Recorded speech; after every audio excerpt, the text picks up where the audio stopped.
I'm videotaping myself eating cake. Because I'm just that fabulous. Yes. If you please know where my daughter is, any information, please. We definitely had to entertain the possibility that this young girl was abducted and taken quickly out towards I-95. My heart could take it. It was horrifying. She was able to provide investigators with 2 photos of Danielle.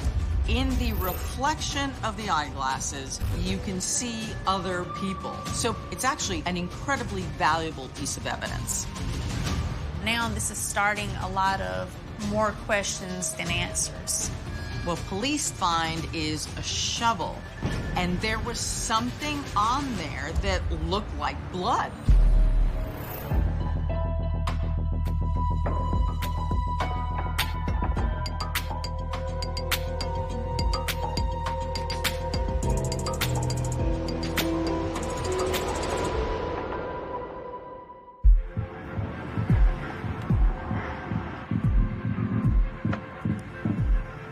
"15-year-old Danielle Locklear is enjoying a yearly tradition, spending her summer with her grandparents and extended family in the quaint town of Hope Mills, North Carolina. Danielle and I, we was really close. My name is Darlene Hegel. Danielle Locklear is my granddaughter. And she cared a lot about me, and we did a lot of things together. Go down to the church. The church was always in it because that's, what we did. My name is China Papa, and I am Danielle's aunt. She loved to make videos and tutorials. Anything that involved some creativity, she can do it. She really loved baking cakes, that's for sure. Well, I was like, wow, how did you learn how to do this? And her cakes were delicious. I'm videotaping myself eating cake. Because I'm just that fabulous. Yes. It was just like a little home away from home. She had a good time coming to visit for the summer. That summer, Danielle meets a young man who is familiar to her family, 17-year-old Jamichael Malloy. We've seen him over the years at the church. I've seen him when he was a kid, and then one day you see him, he's like a handsome teenager. Once I seen that they seemed to be getting along well and liking each other, I felt that, oh, this is a good thing.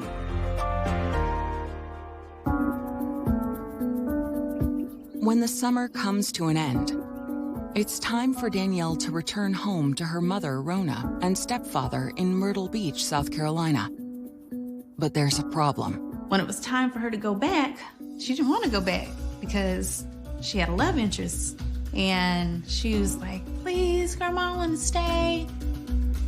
Adding to Danielle's desire is the fact that her mother and stepfather are going through a painful divorce. So Danielle's mother agrees to let her stay in Hope Mills. She came to live with us, and we were all open arms. She enrolls in Southview High School in Hope Mills, which is like right behind our neighborhood. While Jamichael starts his senior year 14 miles away in Fayetteville, Danielle settles into her freshman year. I met Danielle when she had just came to the school, and we just clicked instantly. Danielle is the most kind person, very outgoing. She could make a friend instantly. You could definitely spot her from a crowd. That was what all guys talked about in school, is how beautiful she was. But she was very much in love with Jamichael. She really thought that that was it for her.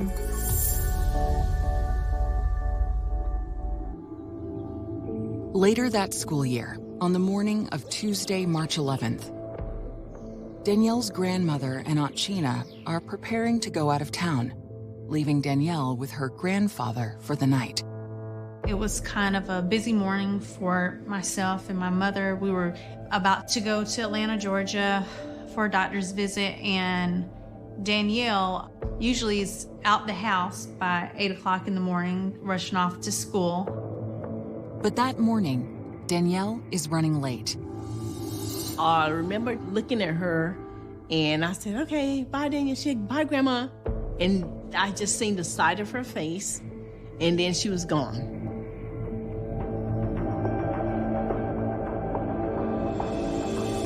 I had no idea that was going to be the last time I would see Danielle.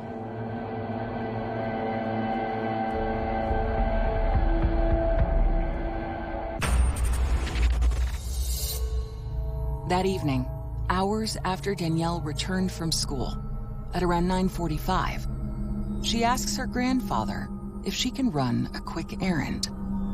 He said he remembers seeing her come up beside his shoulder and say, Papa, I need to take this binder to my friend up the street. Is it okay? He said, oh, okay, yeah, just come right back. Just simple as that.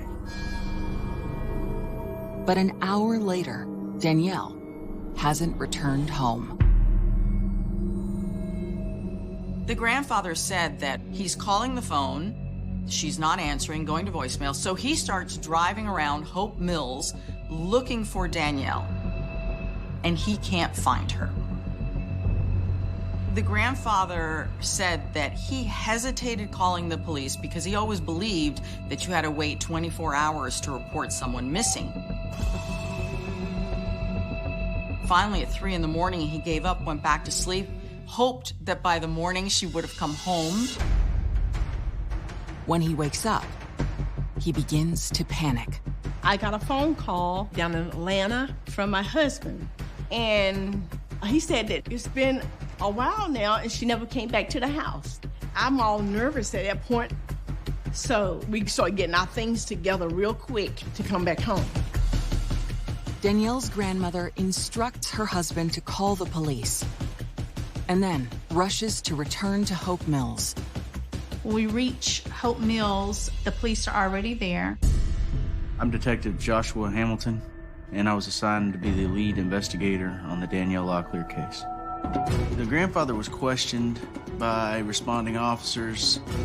So Danielle was said to be going to Alexis, who's a friend of hers she goes to school with. She was taking a book to drop off at her house. But before investigators head to Alexis's house, Aunt Sheena reveals that she knows where Danielle may be. Her hunch stems from an odd encounter she had with her niece 2 days before she went missing. It was becoming dark, and Danielle is running past the driveway toward the door and caught me off guard because she's never really out at nighttime. And I said, well, where are you coming from? Out of breath she was. She's like, oh, I'm coming from the back of the neighborhood. There's like a creek back there, and all the kids have been trying to get me to go hang out. The first thing that comes to my mind is this creek area. Maybe she's hanging out back there or something. Officers did respond down to the creek with Sheena. They canvassed that area with her. We did not know at the time that's where a large group of teenagers would congregate. I'm seeing, like, some kids' notebooks back there, just like things where you could tell teenagers had been back there hanging out. However, there are no active signs of Danielle or anyone else. But as the group are leaving the site, Danielle's Aunt Sheena spots something. And I look down and I see her night sock. Little fuzzy striped gray and black and white sock. And it's balled up. And I know it's hers because, I bought these socks. And I tell the police, I said, this is something that she wears around the house. It's weird that this particular sock would be found at the creek, especially if it's something that Danielle would only wear at night. Which brings up the question, had Danielle been to the creek that night she disappeared?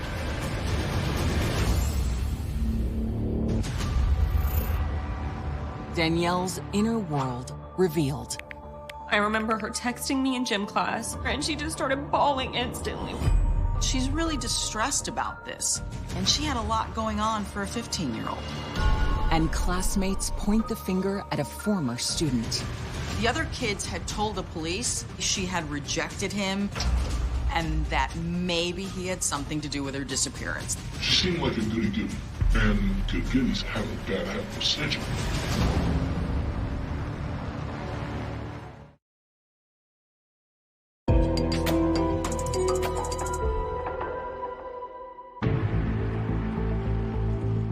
The day after 15-year-old Danielle Locklear goes missing, while searching a creek, her aunt discovers a sock that Danielle only wore at night. We treated it as an item of evidence and secured it.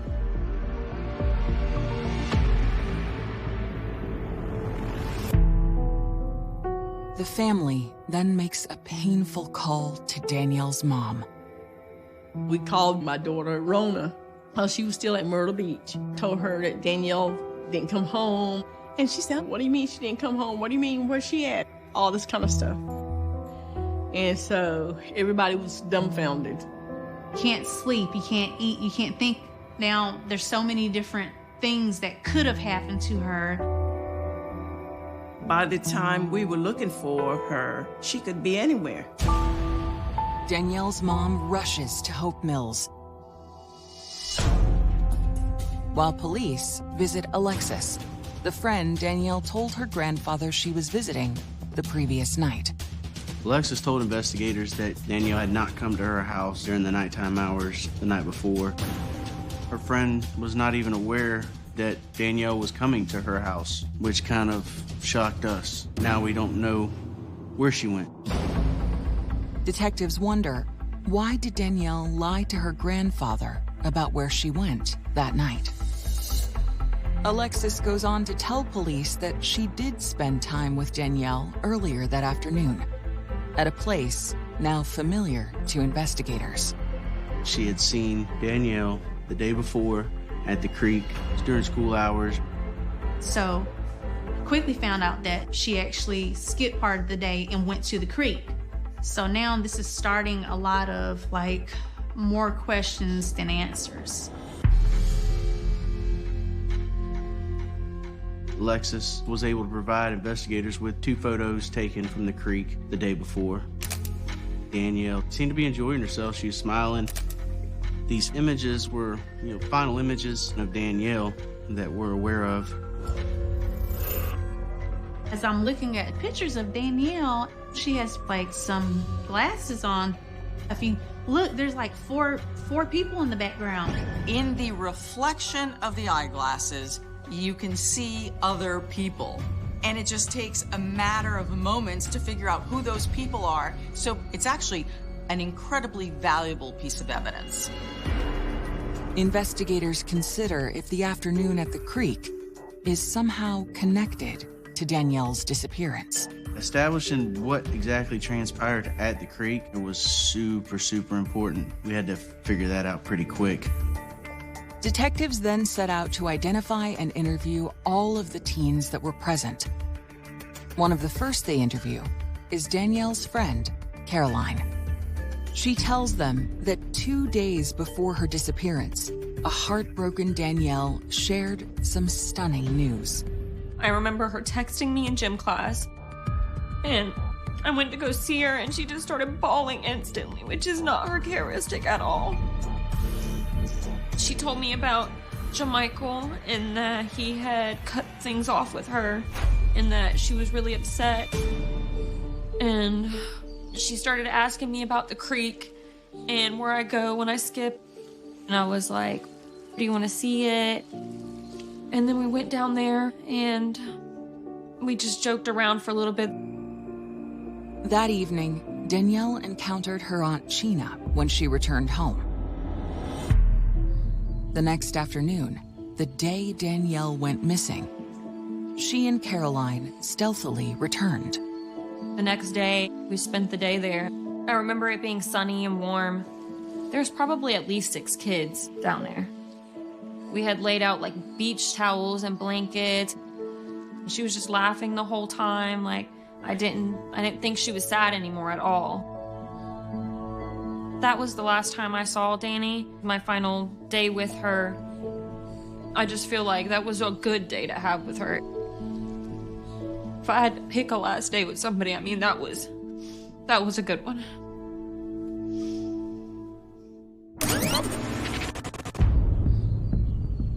Danielle was able to burn up about an hour and a half, 2 hours of her day down there at the creek with her friends before she kind of snuck back onto the school property and walked back in undetected. After school, Danielle went home before heading out later that evening. Detectives wonder if Danielle didn't visit Alexis that night. Did she meet up with Jamichael? Once we established that she did have a boyfriend, we wanted to talk to him as well. Jamichael tells the police that Danielle was having such a hard time with the breakup that she kept bugging Jamichael, and he said he had to block her from his phone, so he hadn't talked to her in days. Detectives then ask where he was on the night Danielle went missing. Jamichael tells investigators that he was at home with his friend, Dominic. Those two were tight. I mean, they were like brothers. But he hadn't left the house, and he was there all night.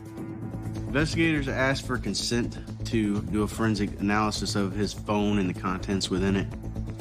He surrendered that phone to us with no problems. That extra step to reassure us that he didn't know where she was.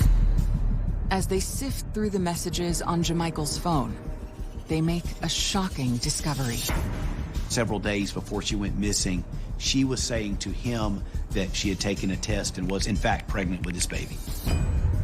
Messages concerning her pregnancy raised a lot of alarms. We had to assume that she is pregnant, and we're looking for a pregnant teenager. It was obvious that there was a lot of anger, and Jamichael didn't believe that Danielle was pregnant. So this seems to be something that they were fighting about. Did Jamichael's anger spill over the night Danielle disappeared? When they locate the texts from that evening, however, they discover something else. Police learned from Jamichael's phone that he was home that night, texting with other girls. Looks like he was home all night, as he said he was. To Danielle's family, the turmoil in her personal life comes as a surprise. So I didn't really hear anything about any of the pregnancy scare stuff. When I found out that she was thinking about being sexually active, I immediately took her to the doctors to get her put on birth control. But she didn't really seem like there was that much that was bothering her.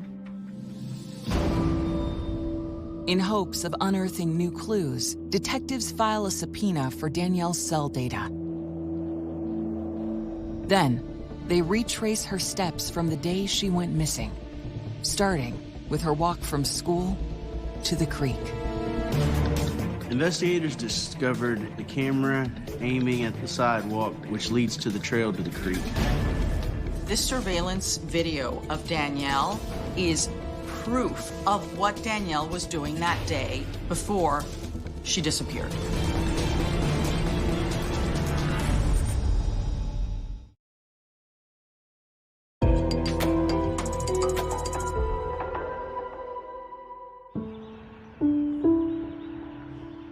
In March, a few days before Danielle disappeared, she and her aunt threw a birthday party for her uncle. My husband was turning 65, and I got together with Danielle and asked if she would bake the cake. And she said yes. She was really excited about that. So the day arose. Everyone was enjoying themselves. My husband loved the cake. The cake was delicious. And really, it just breaks my heart because that was the last time that I seen her.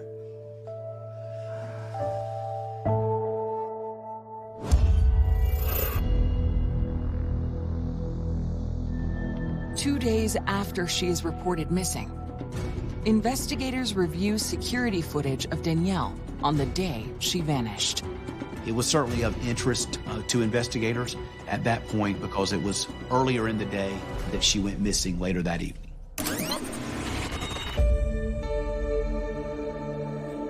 Danielle was seen walking toward the creek. It captured her stopping, putting her head down, kind of putting her head in her hands as if she may have been upset or thinking about something. And then she moves out of view.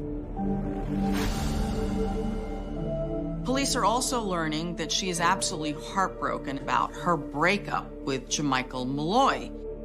It's possible that Danielle may have thought that she was pregnant. She had a lot going on for a 15-year-old.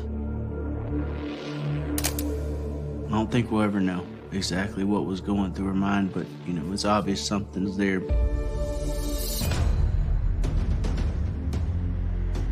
Then investigators get another critical clue when the location data from her cell phone comes through. When we started to receive those records to see what her movements were the night she went missing, it showed her in that area of her residence, and then it showed her heading towards I-95. It started going north, roughly about 8 miles before it cut off. Danielle's phone last pinged a cell tower at 10:40 p.m. Investigators combed that area for Danielle's cell phone, to no avail. But the location data presents them with a new theory of her disappearance. It told a story of leaving Hope Mills in a very, very fast manner, faster than one could walk. She had to have been in a vehicle. At that point, we definitely had to entertain the possibility that this young girl was abducted walking down the road and taken quickly out, you know, towards I-95.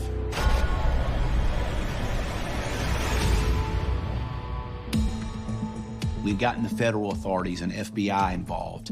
We were able, from social media, from pictures of the family, to get descriptions as well as photographs of Danielle out there and really try to push them out. Just a few days after she's reported missing, Danielle's disappearance makes national news. Basically, every news channel, everywhere you could possibly put news, that was Danny's face. I want my baby to come home. That's my baby girls. No one knows what a mother goes through when I feel like my heart is being ripped out. If you please know where my daughter is, any information, please. Tell her to come home. Or Danielle, if you see this, come home, baby. I love you. Danielle's ex-boyfriend also joins the efforts to find her.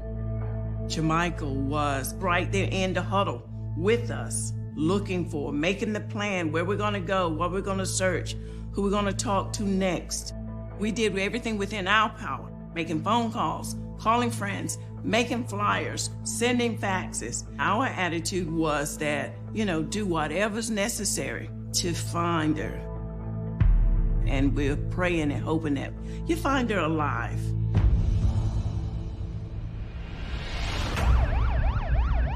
While the search for Danielle continues across the United States, detectives continue to interview classmates who were at the creek the day Danielle disappeared. And one of them points to a former student with a questionable past. Investigators learned about Derek through another individual. He told us about Derek, how, you know, he potentially had something to do with her disappearance. The other kids had told the police that Derek maybe was interested in Danielle and that maybe she had rejected him and that maybe he had something to do with her disappearance. Detective suspicions are raised when they learn that Derek lives near the area where Danielle's cell phone last pinged. We took him to the sheriff's office voluntarily. We felt that several things he told us, they didn't sit easy with us.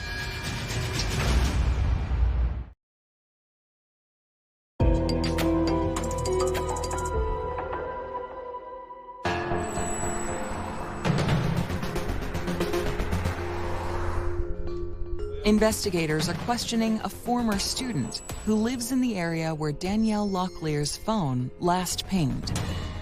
The best way to describe Derek is he's kind of like the school truant. Has been expelled a few times, but he still hangs out with the kids from the high school. And Derek was at the creek on the day that Danielle was there. Let me ask you something. Was Danny hot? I don't know, yeah, she was a very beautiful girl. Was you infatuated with her? Did you kind of have like a secret crush? No, she seemed a little too preppy. She seemed like a goody-goody. And honestly, I don't hang out with goody-goodies. Goody-goodies have a bad habit of snitching. I ain't gonna lie. I do illegal things, and I know I do. Derek was unique in the fact that he was very outspoken. He admits to not liking her, that she's too preppy. That's not his cup of tea. He made it clear that, he does illegal things. We don't hear that very often. Let's put Derek's posturing aside. Let's look at the facts. Where was Derek on the night that Danielle disappeared? When questioned on his whereabouts during the hours of 8:30 p.m. to 12:30 the next morning, Derek says he was at his father's house. Around 8:30, my dad left to go to a pool tournament. I stayed on the computer, job searching. Between Facebook, job searching, and TV, that's what I was doing all night. He was alone for those hours, which is also very suspicious. There's no one else in the home with him. Derek is certainly someone that has raised investigator suspicion at this point.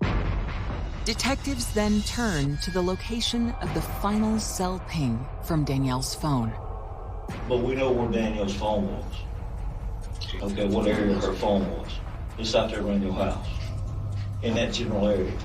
Okay, I'm not saying it's right at your house, but in the general area. And that was Tuesday night, 22:45, which would be 10:45. I'm asking you, was she alive when she left that area out there around your house? I have no idea, I didn't see her. You're telling me you have no knowledge whatsoever of what happened to Danielle Locklear? No, sir. But police aren't convinced Derek is telling the truth. Police decide they're going to take this a little bit deeper. Police get a search warrant and they search Derek's house. We do a search of that property based on the information provided.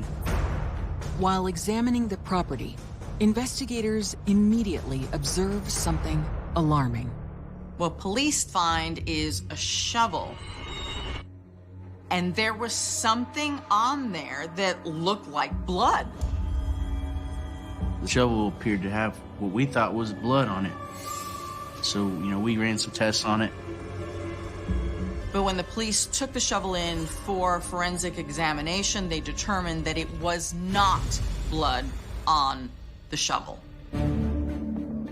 So at this point, there was nothing tying Derek directly to Danielle's disappearance. People tried to say that Derek had done something to her or hurt her in some way. A lot of very mean things that he did not deserve. We reached a point, where we couldn't rule him out, but we couldn't corroborate what he's saying to us. We didn't have enough to keep moving forward with him. So we regrouped and started to pick up where the evidence left off again. Then, on April 2nd, 22 days after Danielle disappeared, an off-duty police officer discovers something concerning off a bridge about 20 miles outside of Hope Mills. He immediately calls 911. Is there a deputy close by with a pair of binoculars so I can make sure there's not a body in the water?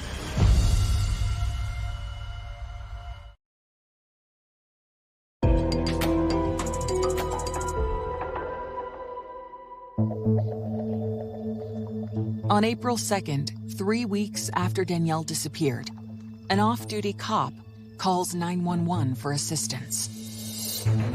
Is there a deputy close by with a pair of binoculars so I can make sure there's not a body in the ward?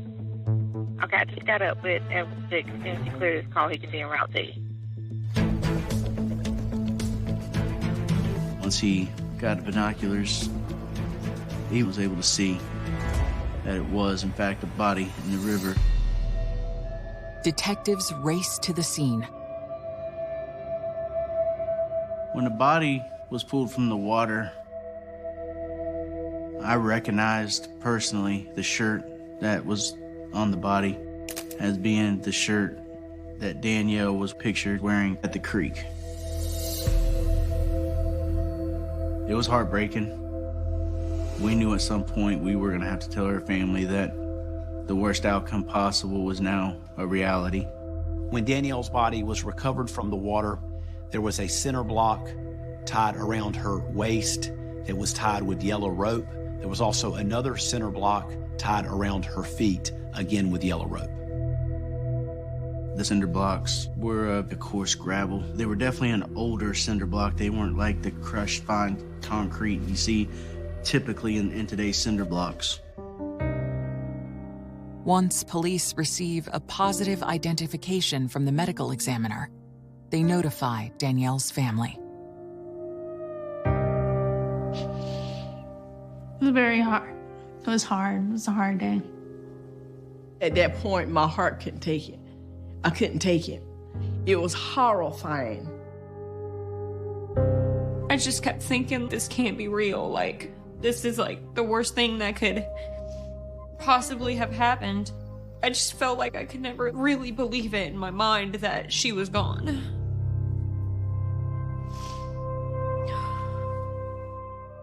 As Danielle's family and friends begin to mourn, detectives get to work. The medical examiner concludes that Danielle had been strangled. And they find something else. It also noted that there was a sock that had been stuffed into her mouth. It's a match to the night sock Aunt Chena found on the creek trail weeks earlier. The sock was listed as part of the death. The medical examiner could not rule out the actual mechanism for her death. Was it strangulation or was it the sock? Only thing they could say was it was from both. The other important fact that the medical examiner is able to provide is that Danielle Locklear was not pregnant. It's possible that Danielle may have thought that she was pregnant at a certain time, but she was not pregnant when she was killed. Detectives theorize that Danielle was murdered at the creek, and her body was disposed in the river about 20 miles away. To investigators, the location of the disposal site seems significant. The South River, where Danielle was found, is a little under a mile from Jamichael Malloy's residence. Despite his alibi, Jamichael is now the focus of the investigation. It only added to my suspicion, based on everything to that point, that he had everything to do with this, and we were going to chase down every bit of evidence we could to make sure that we could hold him responsible. Detectives prepare a search warrant for his house and bring him into the station for questioning. Jamichael willingly comes in. His mother goes with him because she's now really worried. It don't look good. That body, really, how did it get down there? Somebody could be trying to frame you. You have to prove that. I love you too much. Okay. Investigators press Jamichael on his involvement in Danielle's murder. You think I'm a smart kid? Yeah, I do think you're a smart kid. Why in the world would I put her down the street and around the corner? Because more often than not, that's what people do. You know, based on my experience, they tend to not want to leave their comfort zone. Y'all seen y'all paying my phone and seen I was at home, so. Investigators then inform the Malloys that officers are searching their home. We have cooperated to the fullest. But now that you're searching my house, we're going to use solitary. Yes, ma'am. You ready for my home? Yes, sir. Right now. I'm gonna go ahead. While Jamichael is being interrogated at the police station, other officers are searching his property. And they find something unbelievable. Cinder blocks that match exactly to the cinder blocks that were tied around Danielle's body.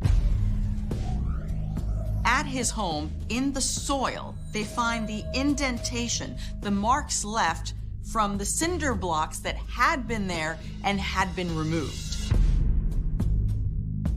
Then they find rope, very similar to the kind that had been tied around Danielle's body. Obviously, cops are trying to get a confession out of Jamichael. They're putting the evidence on the table and saying, Jamichael, it had to have been you. The cops think this is the aha moment, but Jamichael doesn't crack. He doesn't confess. He is so calm. Jamichael's best friend, Dominic Locke, is also brought in for questioning. But he refuses to speak with detectives. Everything points to Jamichael, but we don't have the probable cause to go ahead and charge him.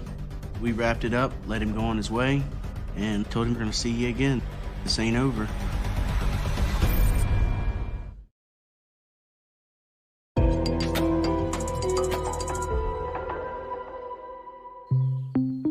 Four days after denying he had anything to do with Danielle's murder, Jamichael Malloy tells police he's ready to talk again. I'm praying to you right now, Father Jesus. In Jesus' name.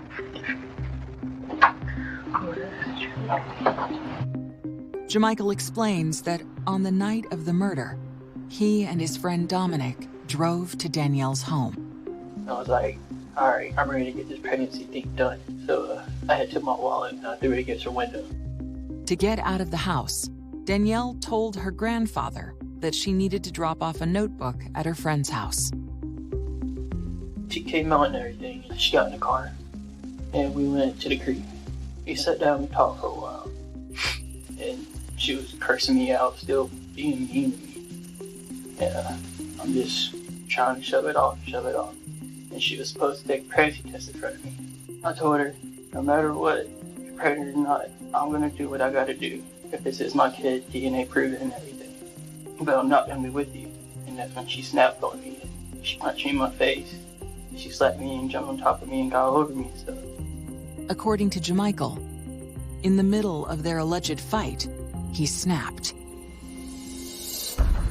All I remember was I grabbed her, I was choking her. I blacked out. Next thing I knew, she wasn't breathing. And I freaked out. Jamichael says he goes up to where Dominic is, waiting by the car, and explains that he's just killed Danielle, and says, Dominic, you've got to help me. Dominic and Jamichael walk back down to the creek where Danielle's body is, and they start to pick her up and carry her back. The sock that Sheena found likely fell off along the way. According to Jamichael, Dominic shoved the remaining sock into her mouth. Why would he do that? She was making a noise. Yeah, but if I could nurse and nobody would hear it. Yeah, me and Dominic got in the car. Yeah, drove back to my house. I went and got the rope and the cinder block. And tied her up, put her in the car, threw her over the side into the river. With his confession on record, Jamichael Malloy and Dominic Locke are arrested and charged with second-degree murder. It was terrible. I mean, to get that information, and we had been searching about a month, having Jamichael with us during those searches, saying, have you heard anything? Oh, I pray that she's okay, and we'll find her. All of these things, all the time knowing exactly where she was. Jermichael betrayed us as a family. He knew that she was precious to us and that we would never stop looking for her. To go and pick her lifeless body up and toss her in the river like she was nothing. Not one time did you say, "Oh my God, I made a terrible mistake. I've got to call for help." In a tragic twist, investigators suspect that Danielle lied to Jermichael about being pregnant in order to gain his attention. But one question remains: the texts from Jermichael's phone that placed him at home the night of Danielle's murder. A specialist in phone analysis was able to uncover that Jermichael had used a texting app where you could schedule your phone to send out text at a future time. And so he had left his phone at his house, but yet his phone was still sending text to friends as if he was still at his house. In May of 2016, Jermichael Malloy pleads guilty to second-degree murder. At his sentencing, he turns to speak to Danielle's heartbroken family. There's nothing I can do there or I can say that's going to bring her back. But I do want to apologize for the actions that I made. He is sentenced to 25 to 31 years in prison. Dominic Locke pleads guilty to accessory after the fact and is sentenced to 6 to 8 years behind bars. You never get over something like this. You learn to live with it. My sister is never going to be the same. Danielle was more than a niece to me, and I'm just thankful for those years I shared with her. Years later, friends and family still cherish their final moments with Danielle. Janie was just a great person to be around, and I don't think I can ever forget the person she was. You'd think after years and years, and it being high school, it would fade a little bit. I always thought it would. I would get older and I would get over it. But Danny was too much of a good person and a bright person and such a positive energy in life that you can't forget that. When she left the house that day, she said, "Okay, bye-bye, Grandma." I said, "Okay, bye-bye." It was real quick, like that. And as she was going out the door, she's like, "I love you, Grandma." I'm forever grateful to her. And I thank the Lord every day for letting me have that moment, that last moment with her. And I always love her.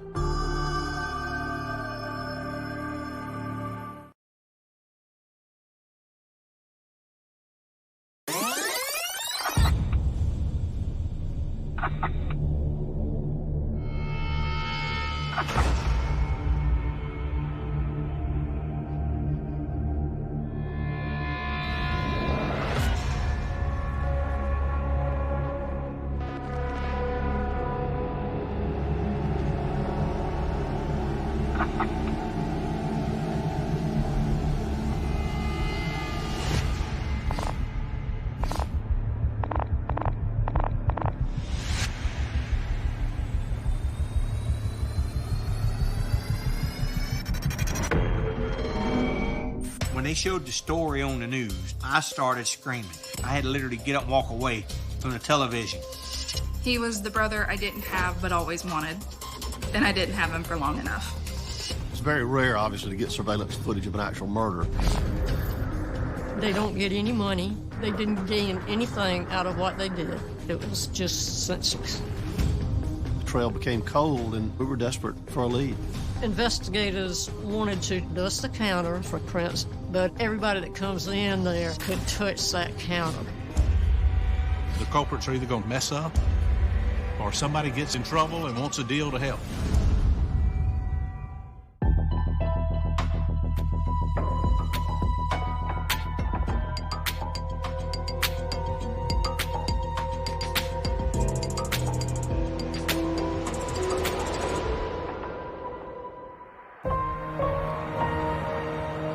It's fall 2004 in Richland County, a sprawling region in the center of South Carolina.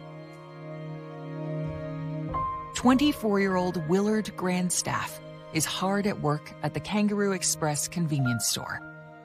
He worked all the time. It seemed like he never had a day off. I'm Lexi Reister, and I'm Will's cousin. Will ran the cash register at the Kangaroo. He cleaned and front-faced the shelves. He would stock the coolers. He would count the safe down and make sure the drawers were whatever their drawers were supposed to be. When Will did anything, he always did it wholeheartedly. He was a little bit of a workaholic. He never complained about the store, and he never complained about going into work. It's like the store became a friend to him. My mom and my dad were managers, and they ended up training Will. The only thing I can ever remember is Will at the Kangaroo. He worked at the Kangaroo literally his whole adult life. When Willard isn't working, he enjoys spending time with his close-knit family. There's about a 16-year age difference. He was just out of high school when I was turning 3. So I remember doing the little sister bugging him thing. Will and I lived with my parents and my aunt, Will's mom. Will's mother is one of the sweetest women ever. She practically raised me. I called her Mama Sue for the longest time. She's still my Mama Sue at heart. At a young age, Sue began overcoming adversity when she was diagnosed with a severe hearing disability. From the time I was a very young girl, I always felt isolated because of the fact that I couldn't hear. So I taught myself how to read. Disability was not well known until I turned 18. In April of 1980, Sue's world gets a new addition when she welcomes her first child, Willard. He was born at 11:57 a.m. on April 6th, which was Easter Sunday, 1980. We were close-knit. He was funny. He was always the child that anytime I said no, he couldn't do this, couldn't do that, they went ahead and did it anyway. He was a very sweet, very friendly, mostly introverted person. He liked just the little geeky things, the video games. He did read the Harry Potter books as they came out. He was a huge nerd. In 1996, at the age of 16, Willard and his family moved to South Carolina. I am Robert Cribb. I got to know Willard Grandstaff at high school in the spring of 1996. I was coming out of my class one day, and I saw this boy standing there, and I said, I'm going over and speak to him. He looks like something's bugging him. So I walked up to him, and he said, Hi, I'm Willard Grandstaff. Can I have lunch with you? That's how we became good friends, and we became inseparable. As the friendship evolves, Robert comes to Willard's defense. Just before the bell rang for us to go into the class, me and Will were standing there talking, and a bully just come up to him and just shove him. Well, I went to the nearest assistant principal, and I told him, I said, it needs to stop. The bullying continues, so Willard finds solace in his favorite pastime. He loved martial arts. Him and I would get together, and he would show me different martial arts moves that he knew. Him and I would study our martial arts. He'd have gone toe-to-toe with anybody that threatened us. He was very protective, so if you mattered to him, he would definitely protect you at all costs. During his senior year, Willard begins working at the Kangaroo Express. He took pride in the store. He made a lot of friends. He knew a lot of the customers that came in during the 11 to 7 shift. He took pride in knowing some of the customers by name. Oh, he loved it. I would go in there and help him stack the totes up outside, and then we'd sit in a chair and carry on conversation all night long. While working at the gas station, Willard dreams about what the future holds. He was waiting for the winter session of the community college to start. He was going to sign up. When he got paid, he would put money aside to save his tuition. He wanted to go to Millis Tech and become a computer engineer. Will had plans to better himself. One evening in late September, Willard prepares for his standard overnight shift at the Kangaroo Express. I took him to work that night. Will never did like to drive. I didn't mind driving him to work. I guess that's a happy memory that I can hang on to. Sue drops off her son, unaware that this is the last time she will see him alive. I'm Investigator Brian Metz from the Richland County Sheriff's Office. Just after midnight, the morning of September the 28th, 2004, two ladies had stopped to get gas at the Kangaroo Station on Garners Ferry Road. And they found the clerk on the floor.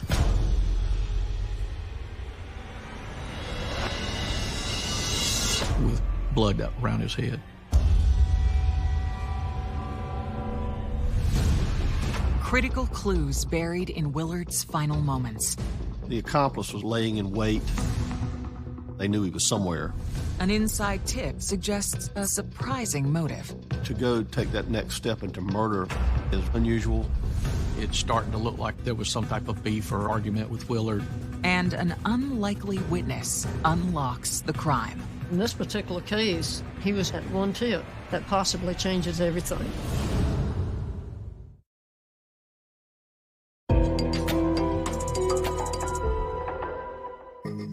On September 27th, 2004, while 24-year-old Willard Grandstaff prepared for work, he spoke to his best friend in one of his final moments. I told him, I said, Will, you don't need to go to work. I got a funny feeling something's going to happen. I don't like Will to be out working after dark because I don't trust people out there. He said, Robert, I have to go to work. There's nobody that can work my shift for me. But Willard didn't have a lazy bone in his body.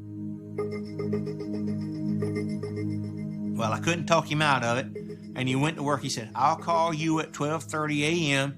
to let you know that I made it to work safe. Well, 12 midnight come, 12:30 came. I'm laying in the bed waiting for the call. My phone never rings.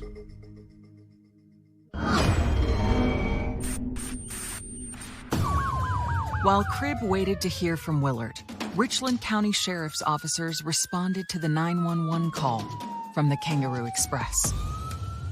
I'm J. Stan Smith, Deputy Chief of the Richland County Sheriff's Department's Criminal Investigative Division. The individuals were obviously in a state of shock, what they had seen when they arrived at the store. But they immediately called 911, and we had EMS summoned to the scene, looked for signs of life.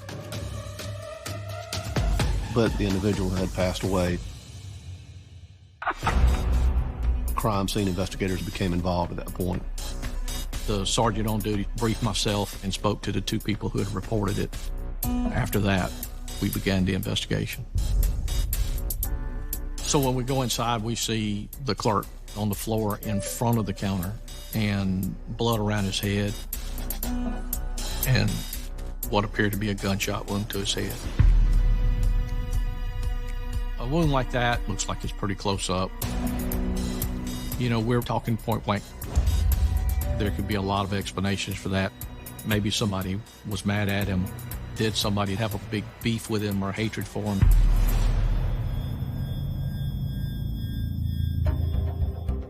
The victim had identification on him, and we were able to make contact with the management of the store relatively quickly.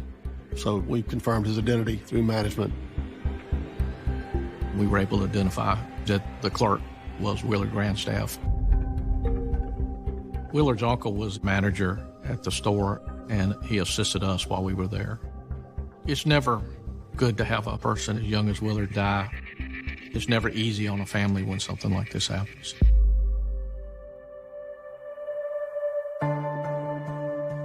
I busted out crying. But I knew he wasn't coming home. To piece together what happened to Willard, investigators and crime scene technicians process the scene. Some of the display racks in front of the counter had been knocked over. Appeared it had been some type of struggle. The crime scene unit informed us that they had found a .380 caliber shell casing. The shell casing, that's very significant in any investigation because, first of all, it tells you what gun you're looking for, and then ultimately, if you recovered a weapon, you could match it ballistically to the shell casing. After bagging the casing, investigators spot something in the storeroom.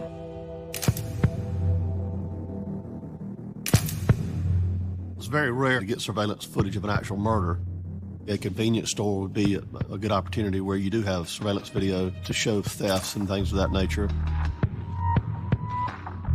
In this particular instance, there was video, and so the efforts were made to collect and secure the surveillance video, hoping that it would shed light on the identities of the perpetrators.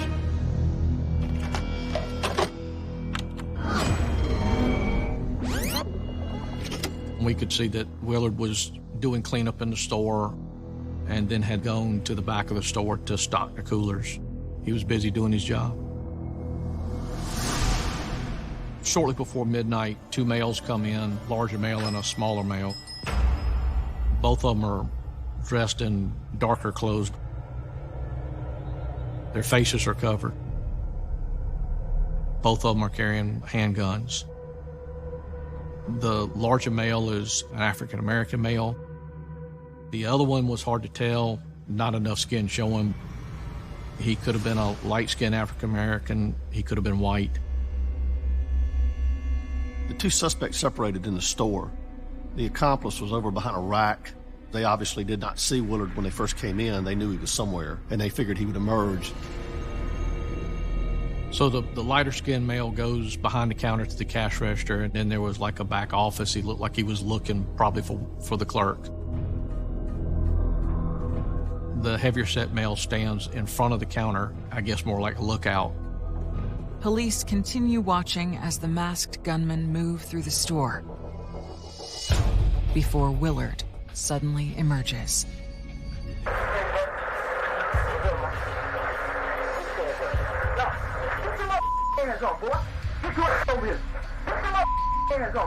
Willard seemed to be pretty calm.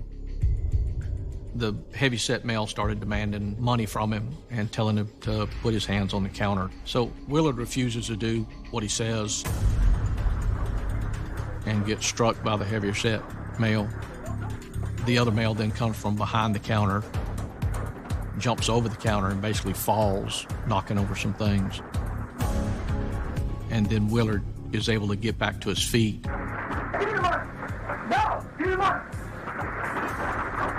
They are sort of incredulous as to his refusal. No! No! You heard me, no! And that's when the shooter takes a look out the front door.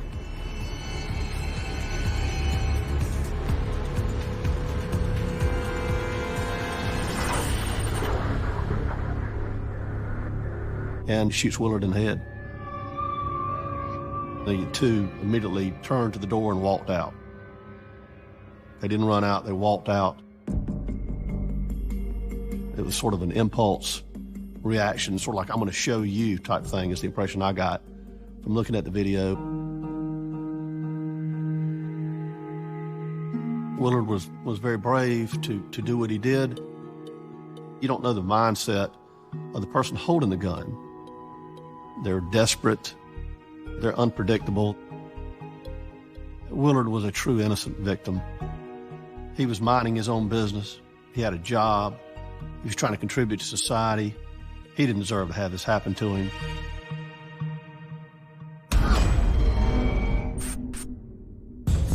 While rewatching Willard's final moments, Metz catches a glimpse of something of interest through the store window. Shortly after they leave, you can see an older model pickup ride through the front parking lot right past the front door. We thought that might not be coincidence.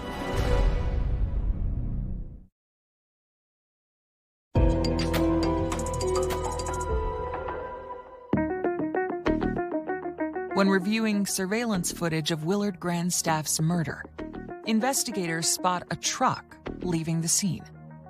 Could this vehicle be the key to identifying the killers?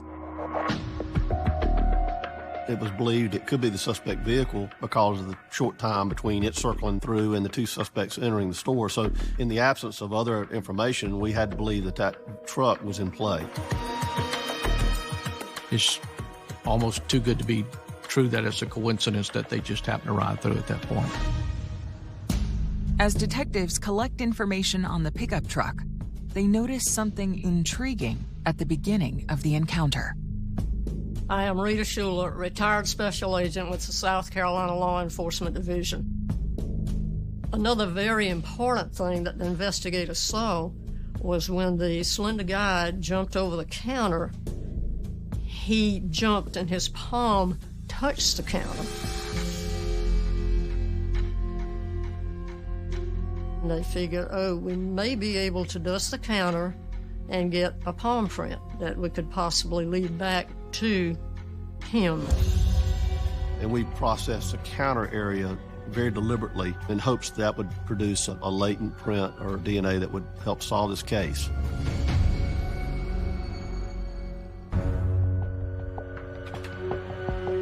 While awaiting results from forensics, something about this crime isn't sitting right with investigator Metz.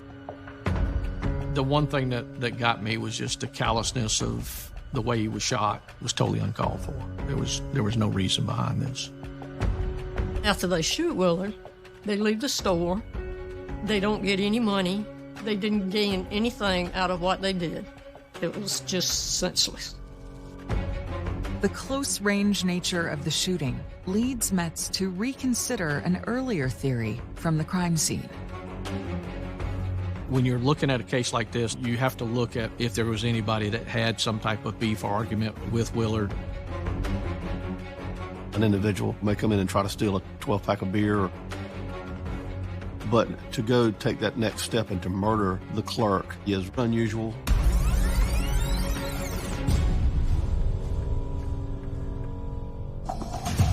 Investigators question Willard's co-workers and find out a surprising piece of information.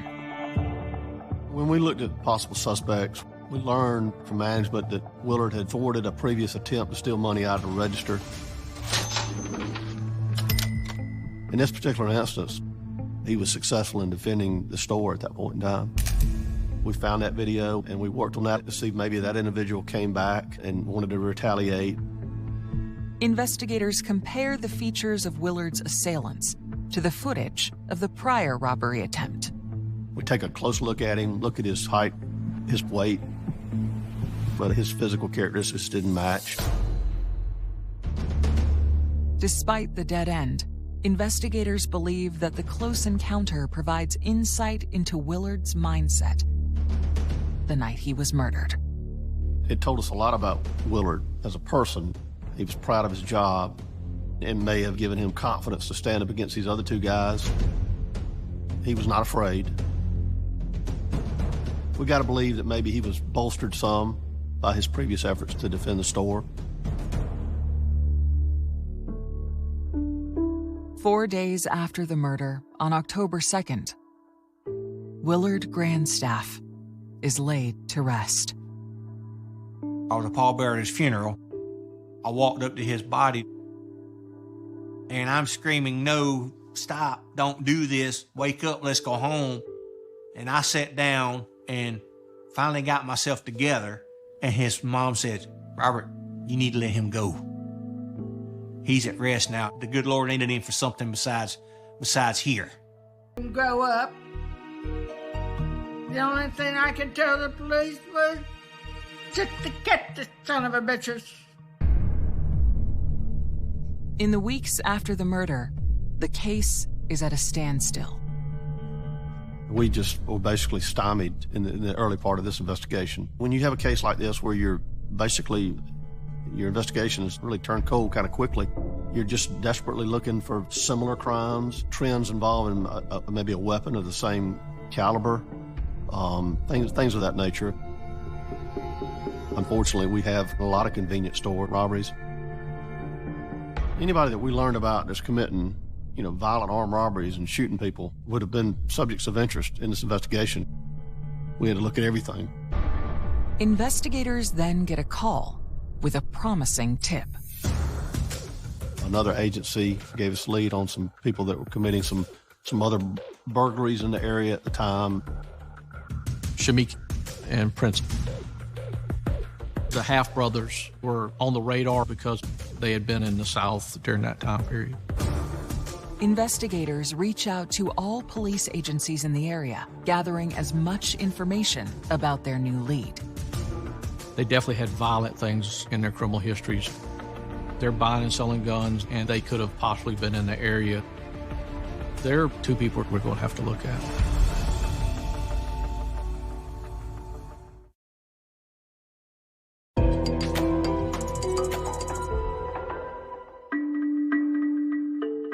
While investigators in the Willard Grandstaff murder wait for detailed reports on their new suspects, they re-examine forensic evidence collected at the scene to see if there is a link. The forensic unit is pretty much looking for everything, and of course, the main things is fingerprints.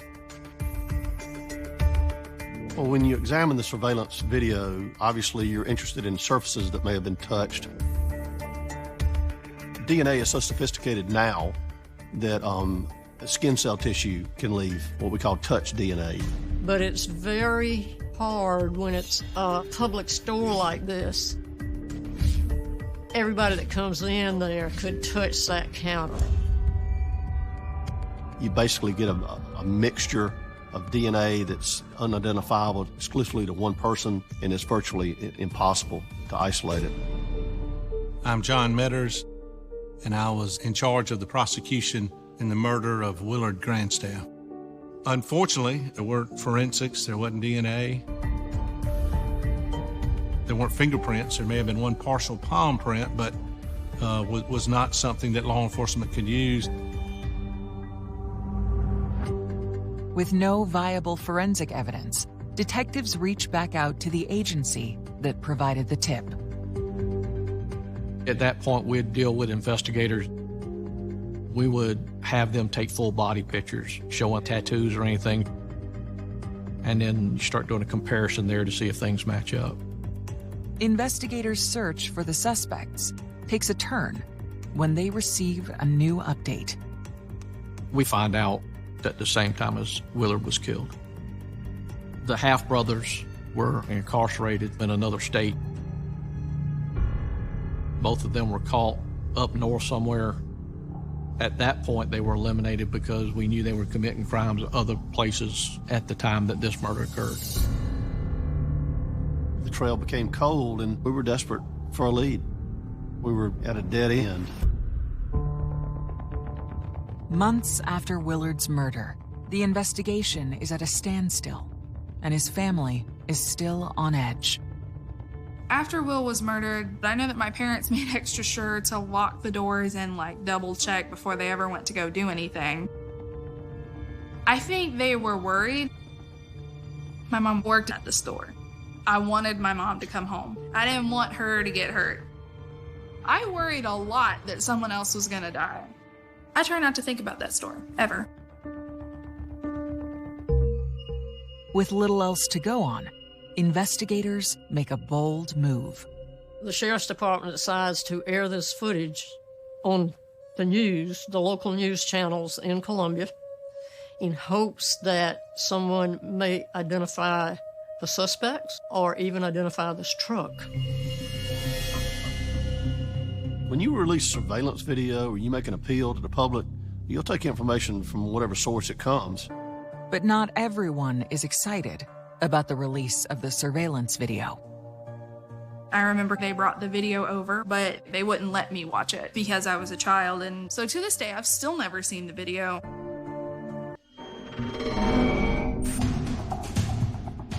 Days became weeks, weeks became months. During that time, law enforcement was working on it. They were getting leads, they were running down leads. They were still showing the video periodically, keeping it out in the public. But in cases like this, where you don't have a witness, what usually happens is that somebody out there, the culprits are either going to talk and mess up, or somebody gets in trouble and wants a deal to help. In March 2006, their luck begins to change. One of our narcotics agents had made an arrest of an individual named Chris Ellis, who had several priors involving narcotics violations, and this was going to be one that could create some serious problems for him based on his prior convictions. This individual reached out to the narcotics agent who was involved in his case, indicated to him he had significant knowledge about this murder. That was passed on to my lead detective and myself. Investigators agree to sit down with Ellis, who is currently incarcerated at the county jail. They begin by asking about his whereabouts around the time of the murder. Chris Ellis tells us that he's at home the next morning and that the shooter comes back to the house and gives him the gun and asks him to get rid of the gun for him, and describes to him what had gone on, which matched up with what had gone on at the Kangaroo with Willard. He had specific details about the actual crime itself.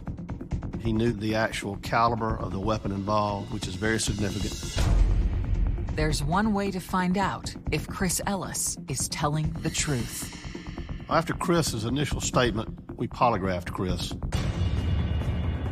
A cold case may go back on the shelf, but there's always a possibility of pulling it back off when something new comes in.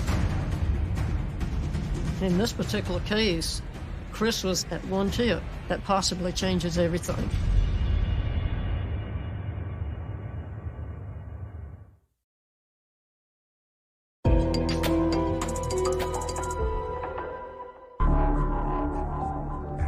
Investigators in the Willard Grandstaff murder case are trying to determine if a prison informant named Chris Ellis is lying.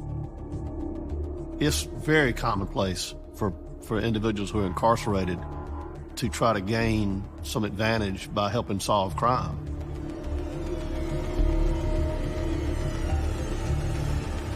But Chris Ellis failed a polygraph.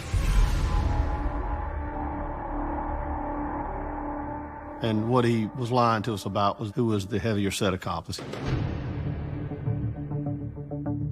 Well, after he failed a polygraph, he came clean about the involvement of his cousin, Lamont Ellis. According to Chris, his cousin was the accomplice to the shooter. Chris Ellis did not want to implicate his cousin, Lamont Ellis. That was the most significant mistruth that he had initially. Once we got through that, we were able to verify what he was telling us. What helped make him credible in my mind was that he was telling on a family member, which is not easy to do. Investigators push for the identity of the killer. Jaime Marrero is who Chris Ellis identified as the shooter. When we started checking into Jaime Marrero, we realized he had a violent history. He had been involved in another shooting, a homicide several years back where he was actually shot. Things are falling into place like none of the other leads had.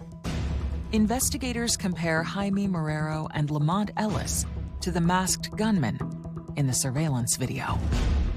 The video was able to show their body height, structure, and type, and it did match. It was a key piece of evidence, without question. Jaime matches up to the smaller guy, and Lamont definitely matches up with the larger male. The two individuals matched the physical description of the two suspects to a T. Investigators ask Ellis about the pickup truck seen in the video. We find out from Chris that the truck had nothing to do with the case. We never were able to identify who was in the truck, but they were in one of their relatives' car and had been driving it that night. Now, to build a case against Marrero and Ellis, investigators zero in on a piece of potential evidence. According to Chris Ellis, Jaime Marrero came to his house, asked him to get rid of the gun.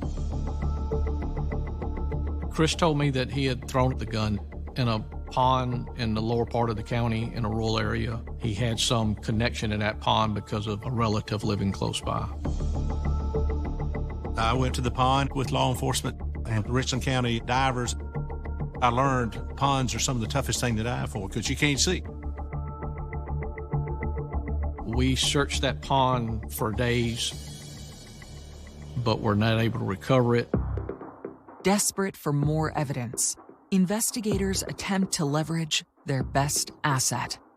When you have a crime like this with a lack of forensic evidence or ballistics, and you've got somebody that's giving you a tip that's acquainted with the suspects, a pretext phone call is an investigative technique that is often used. It's a call that we record, and we attempt to get either a confession over the phone or acknowledgement to the crime. We set up a patch call where Chris called Jaime Marrero to see if Jaime's going to say anything incriminating. Christopher was able to get Jaime on the phone, and Jaime basically said, why are you doing this? Why are you talking to me about this on the telephone? If you called me and asked me about a homicide and was implicating me as saying that, tell me about what happened, I'd be telling you, I don't know, I wasn't there. And that's not what Jaime was saying. Which, in our view, was basically an acknowledgement, which was very significant. The content of the conversation corroborated Chris' information immediately. And that was significant to Chris's credibility. Then, the attention shifts to a different member of the Ellis family. Chris's girlfriend at the time was cooperative in the investigation, and she had some degree of influence on Lamont. Of course, Lamont finds out from the others that he's being given up. Communication is made with Lamont, who then calls into the sheriff's department and offers to come in to the sheriff's department. Lamont Ellis sits down with investigators to share insight into exactly how and why Willard died. That night, they had gone out to a pool hall that was right behind the Kangaroo.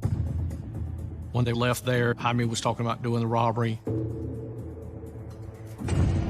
But according to Lamont, when Willard resisted, Marrero lost his cool. Lamont was pretty much upset that Jaime had shot the guy, said that was not necessary. After we got Lamont Ellis's statement and he fully corroborated Christopher's tip, that was enough for us to secure arrest warrants for Jaime Marrero.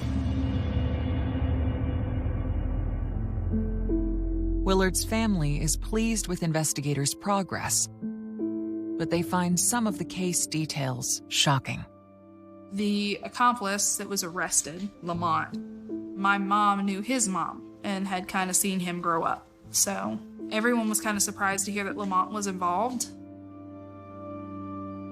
In a strange coincidence, Robert Cribb believes the events of August 4th were not Willard and Lamont's first encounter. Lamont was in Will's class. He pushed Will outside, and I said, no, Lamont, you need to stop and leave him alone. When they told me they had caught the killers, I felt relieved. I felt Will got the peace he deserved. Lamont Ellis is charged with assault and robbery. Jaime Marrero is charged with the murder of Willard Grandstaff. His trial is set for September 2008. This was a murder. This was a cold-blooded murder, and he needed to be convicted of that.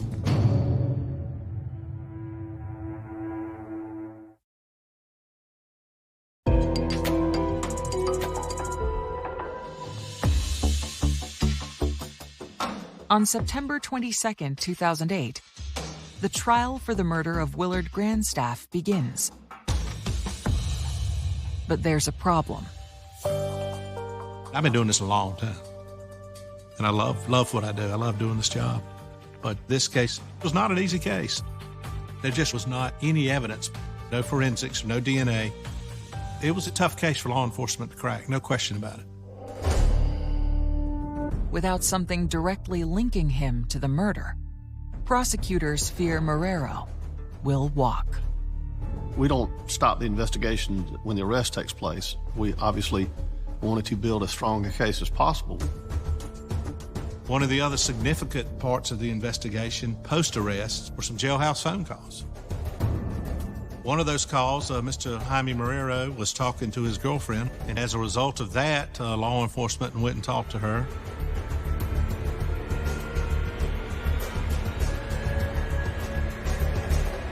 She said that he had confessed to her.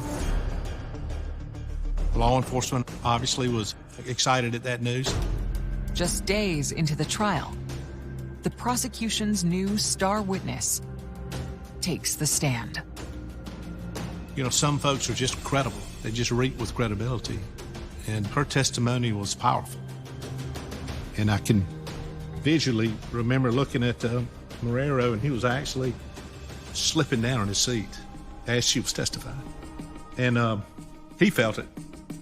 And I know the jury felt it. And it was just strong, credible evidence. I'm so glad she came forward. It was a good circumstantial evidence case. With her testimony, it really took it up a notch, too.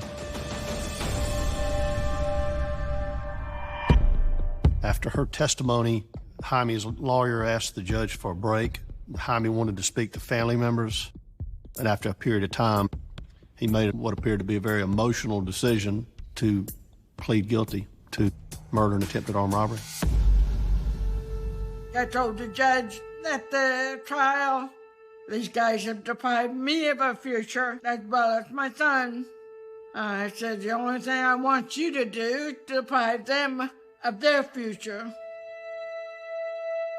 Lamont Ellis is sentenced to 5 years for conspiracy and 10 years for assault. Jaime Marrero is sentenced to 38 years in prison for the murder of Willard Grandstaff. A plea to murder is a little bit unusual because murder carries a minimum of 30 in South Carolina to life. It's what we call pine box life. So securing a murder conviction, a non-parolable offense, and then getting 38 years, we thought. Willard's family remember the young man who in his final moments gave his life to protect the place that he loved. He showed love to everybody that came in contact with him. I've always been proud of my son. Everything he's done, everything that he wanted to accomplish, but didn't have a chance to. Yeah, I've always been proud of him for wanting to be something. But one regret that I have is that he's no longer around for me to continue being the proud mother.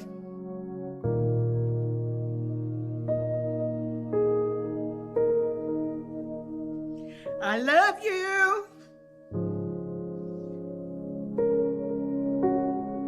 And his grave, and I said, hey, Will, I'll miss you. I wish you were still here so we could go hang out somewhere, go get something to eat somewhere or something.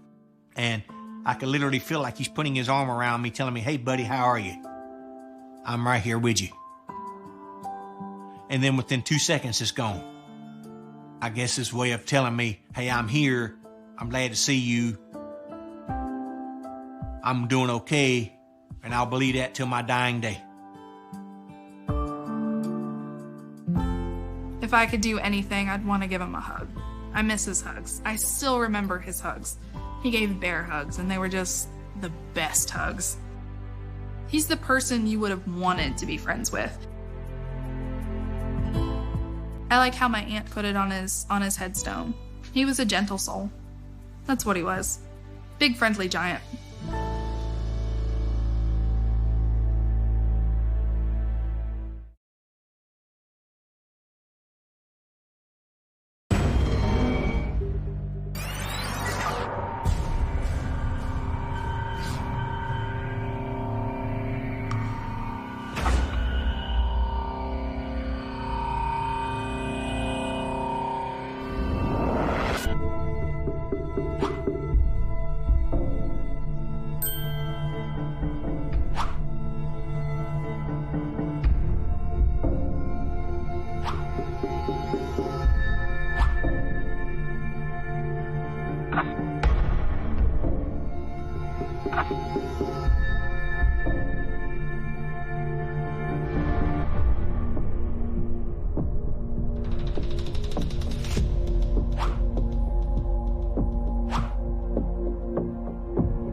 please help us bring our loved one, my baby, home. There was no question about how or what or why. It was just, she's gone. She didn't walk away. She's not missing. Somebody has it. There are some text messages between Alicia and a young man that raised some red flags with us. She had made arrangements to meet with him that night. Like, my head is numb. I'm automatically thinking that he's the culprit. She said, "Can you please just come get me? I need you to come get me right now."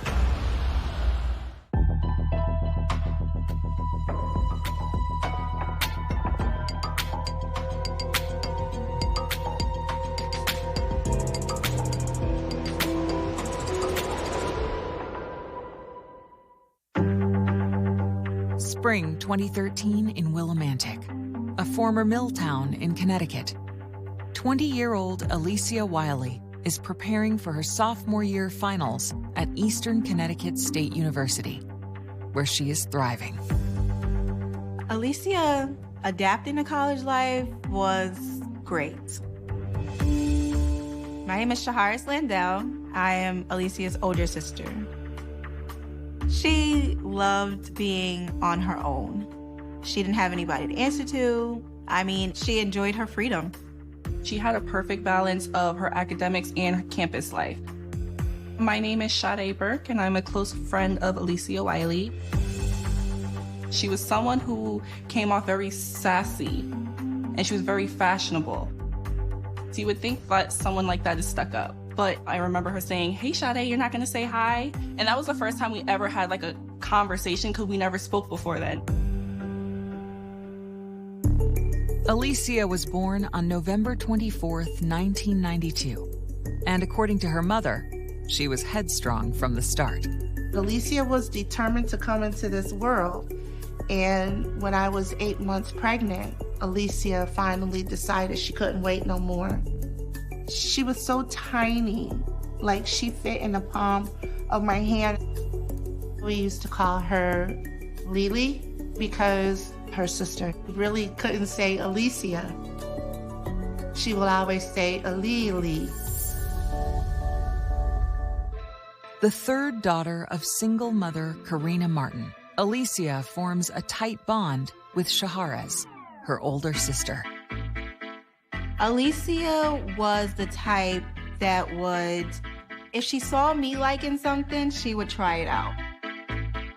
We fought over clothes because she, I don't want to give her a bad name, but she was a bit of a klepto at one point. We love fashion, we love dressing up, and that's something that we bonded on, glamming up. But we were there for each other. We were close. Growing up, life isn't easy, but Karina instills in her daughters the drive to overcome adversity. Education was so important because she was a single mom. Making sure that we were able to stand on our own was a huge thing for her. She was just like, you have to have an education. I didn't go to college, but you're gonna go to college. Alicia's drive was unstoppable. I was in awe of it. Alicia's hard work pays off with a presidential scholarship to Eastern Connecticut State University. It covers tuition, room, and board. We were ecstatic for her to be a young Black woman and see that people were recognizing her for the content of her character and her exceptional mind, you know. That's huge. That's huge. But on the night of Saturday, April 20th, Alicia's best friend, Sade, is concerned when Alicia never shows to meet in her dorm room as they had planned. We initially started texting, I want to say around 11. She's telling me that she's walking, she's coming to me, and she needs a drink. We were just gonna hang out. I was waiting for like a text or a call or something that she was coming, and I got nothing. Then I called her twice, and I got no response to that either. But briefly for that moment, I let it go. I'm like, okay, next week it's gonna come and she has to go to class. Monday comes, she's not there. Not in class, anything. So now, I'm not gonna lie, I'm really freaking out. With her anxiety mounting, Sade decides to seek help the next morning. I approach our professor and I ask him, have you seen Alicia? He's just like, no. And he was just like, why? And I was like, well, I haven't seen her all weekend. And then he side-eyed me and he was like, is that normal behavior for her? And I was like, no. He was like, okay, well, I'm gonna check to see if she's attended her other classes and then I'll get back to you. Then later that day, I get a call from campus police letting me know that she was nowhere to be found and she's been missing for a few days. My heart dropped because that's when I realized that this was no longer like me just being in my head. This was for real. Later that day, campus police reach out to authorities in Alicia's hometown of New Haven for assistance. A knock came on the door, and my stepdad said, Corey, there's a policeman here asking about Alicia. And I said, she's at school. Why are you looking for Alicia? And he says, well, I was told to do a well check. I was like, a well check? For what? She's up at school getting ready for finals. Why? And that's when they told me that Alicia had been missing. With Alicia now missing for 3 days, campus security contacts the Connecticut State Police. The case is assigned to lead investigator Sergeant Forrest Ruddy. I was contacted to assist the University Police with their missing person investigation. So a detective sergeant, a couple other detectives responded to the campus. They were assigned to interview her roommates, her classmates, her professors in the classes that she was in. Everyone was saying the same thing. We haven't heard from her in days. So that was a little more alarming, and I get more detectives on the scene. Working with university police, investigators attempt to track Alicia's movements and uncover their first clue. I'm Joseph T. Corradino, State's Attorney for the Judicial District of Fairfield. The school was able to access its various data systems, and they were able to document the last time that she was on campus.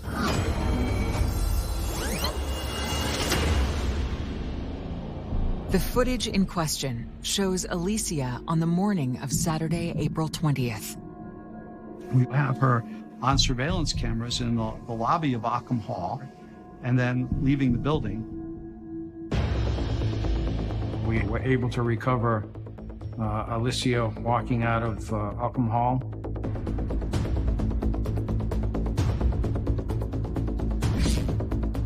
And then waiting outside, and a black Nissan Altima shows up.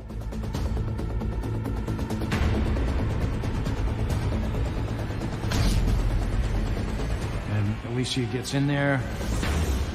That raised some red flags with us.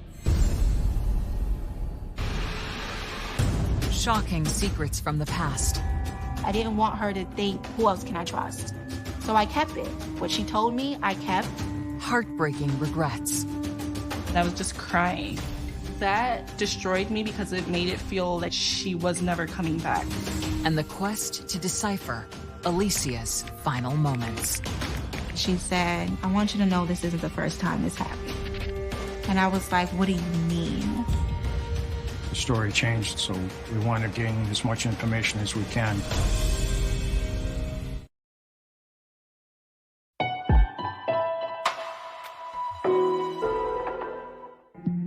Connecticut authorities are investigating the disappearance of 20-year-old college student Alicia Wiley. When investigators inform Alicia Wiley's mother that her daughter has been missing from campus for 3 days, she's distraught. It took me about 45 minutes to convince the officer that Alicia, she's not missing. She didn't walk away from her life. She's not missing. She's not missing. Somebody has her. The last time Alicia was seen on campus was on Saturday, when surveillance footage captures her getting into an unidentified black car. It was obvious to us that she knew who it was. At that point in the investigation, it looked like, okay, she was a willing participant in that vehicle. University Police Department detectives had been speaking with the family members. They were in contact with the last person known to be seen with Alicia. The family reveals that the person in question is her boyfriend, Jermaine Richards, and that the relationship began in high school. When she was a junior in high school, she was like, hey, I started talking to this guy. That guy was Jermaine. Alicia told me that she was walking home from school one day and he seen her and approached her in a car. That's how they met. She just said that she really loved him and she did want to start a family. She described him as like the dream guy. After reviewing the footage and confirming that the vehicle belongs to Richards, investigators make arrangements to question him. Detectives had been speaking with family members, and they related to us that they were in contact with the boyfriend, Jermaine, and they asked him to respond up to the police department to assist us in our investigation, since he was the last person known to be seen with Alicia. We're looking for help here. We want to gain as much information as we can. Richards tells police that after picking up his girlfriend on campus a little after noon on Saturday, he then drove an hour and a half southwest to Bridgeport, where they spent an uneventful day at his mother's house. Then he told the police he had dropped her off on campus on that Saturday, sometime shortly before 11 p.m. He left her at the Dairy Queen, which is about 2 blocks from the main gate of the campus, and he came back to Bridgeport. According to Jermaine, he hasn't heard from Alicia since dropping her off.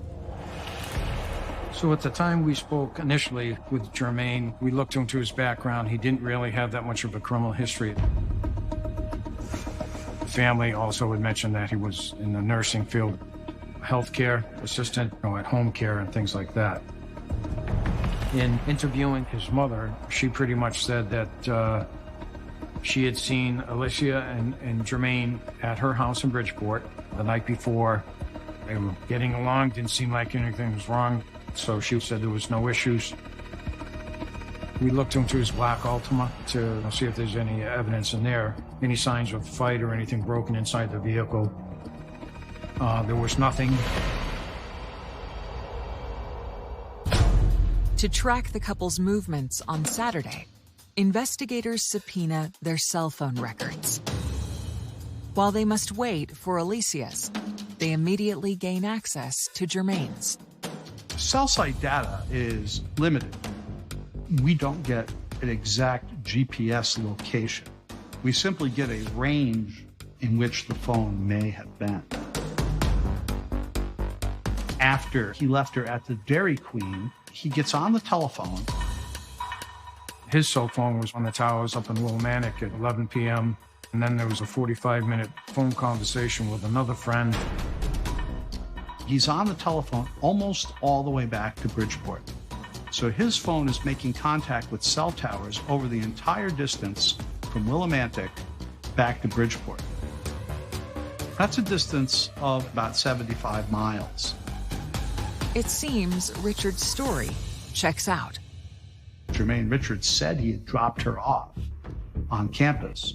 So the police set up a cordon around the campus to interview any person that came into that cordon and ask them if they had been out the previous Saturday night. Over 300 people were interviewed. but no one claims to have seen her. Investigators broaden their search from the college campus and find something disturbing nearby. My name is Daniel Tepfer. I'm a reporter for the Connecticut Post newspaper. Just kind of an odd population in Willimantic. Just down the street from the school, there was kind of a rooming house, drug addicts and people with psychological problems.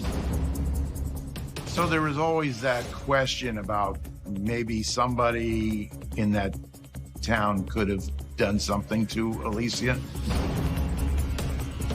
If in fact he did drop her off there, some random sex offender could have grabbed onto her, thrown her in a car, and then taken off.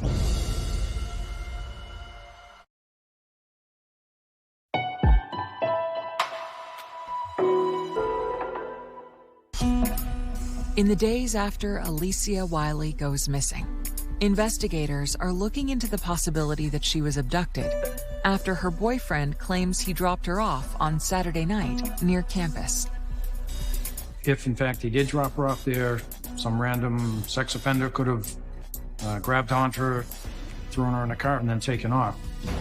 After searching on campus, investigators look for possible suspects in the neighborhoods nearby. We checked with our sex offender registry, the local PDs, every police department in that area. We spoke to all of them. Everyone was alibied out. Then, investigators get their hands on Alicia's cell records and begin studying the data. Working with the cell phone towers in triangulation where the phones would plot, and kind of gave us almost like a breadcrumb of where her activities were. In addition to those locations, we also had text messages back and forth with Alicia and her friends and her family. There was text messages from Alicia's phone, and it's bouncing off the towers that are right around the university. Based on the timestamp of her texts, investigators discovered that Alicia was communicating with Sade while she waited for Jermaine to pick her up. So for the first time, state police seek out Alicia's best friend. A week after alerting campus police that Alicia was missing, Sade is anxious and confused and in a state of denial. A lot of it was happening when I was like still trying to attend classes, or when I was like locked up in my room, like trying to process it all. But I didn't realize it was serious until I got pulled out of class to speak to a detective. And I was just like, well, you're pulling me out of class. This is serious. So I'm just like, my head is just nowhere at that point. Like, my head is numb. I don't know what to think anymore. Detectives ask Sade about the text messages she and Alicia exchanged on the day she went missing, which started that Saturday around noon. It was normal for me and Alicia to text all day, every day, because we always had things to talk about. So I was letting her know how everything was going, and we were just like kind of cracking jokes. Alicia then reveals something unexpected. Then randomly, she said that she's like over the relationship and she wants to be done with Jermaine.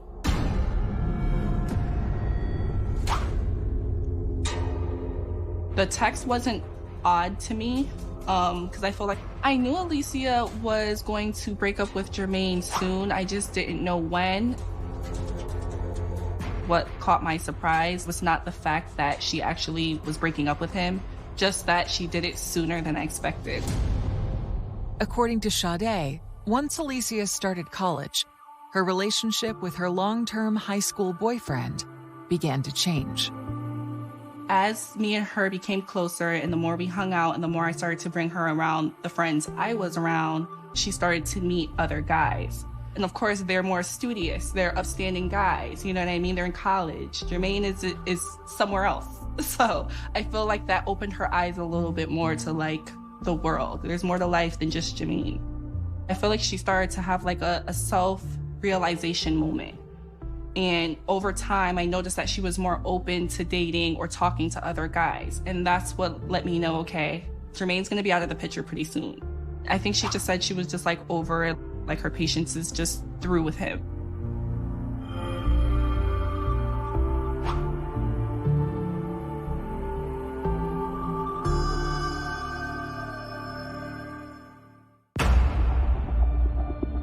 Sade tells police that she didn't hear from her friend again until later on that night, around 11 p.m.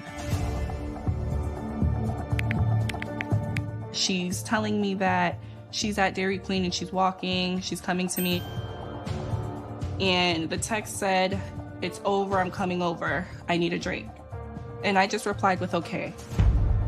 Anxious to hear about the breakup, Sade anticipates Alicia's arrival, but she never shows. It's weird that she didn't reach back out to me. She said she was coming and never showed up. Something's not right, something's off.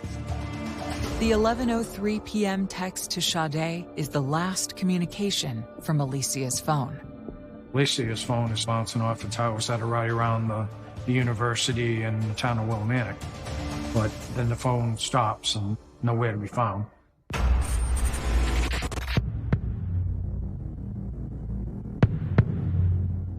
However, her phone offers another clue, a series of texts to an unknown number that begin that Saturday at 4:43 p.m.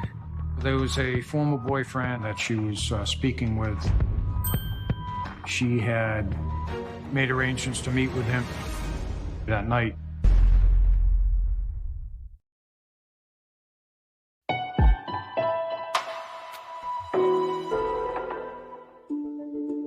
Investigators in the Alicia Wiley disappearance case discover that while she was spending the weekend with her boyfriend, Jermaine, she was communicating with another man. There are some text messages later in the afternoon between Lily and a young man that she had known before becoming involved with Jermaine. And in that set of texts, she suggests that perhaps he could come over that night and asks what time he's getting off work. And they went back to talk to him just to see if he had any information on where she could be. The young man tells police that Alicia's text message. When investigators learned that Alicia had reached out to an ex, the same weekend she had planned to break up with Jermaine, detectives re-examined the relationship with her long-term boyfriend. Well, that was very concerning to us. We're looking for help here. We want to gain as much information as we can. But when detectives try to find out more details on their relationship, they're surprised by what they find. Her friends didn't really know much about him. Occasionally she would let slip some little thing, but he was her big secret. A lot of her friends really didn't understand why. It definitely was something that she kept under wraps. She was in another world when he came around. It was like nobody else existed. She was in love with him. To further probe the details of Alicia and Jermaine's relationship, detectives speak with Alicia's closest ally and confidant, her sister, Shaharez. And she reveals an alarming incident that occurred a month before Alicia disappeared. She called me and she said, "Can you please just come get me? Come get me right now. I need you to come get me right now." And she's like whispering. And she was like, "I'm in one of the bathrooms. I'm at one of his clients' house with Jermaine.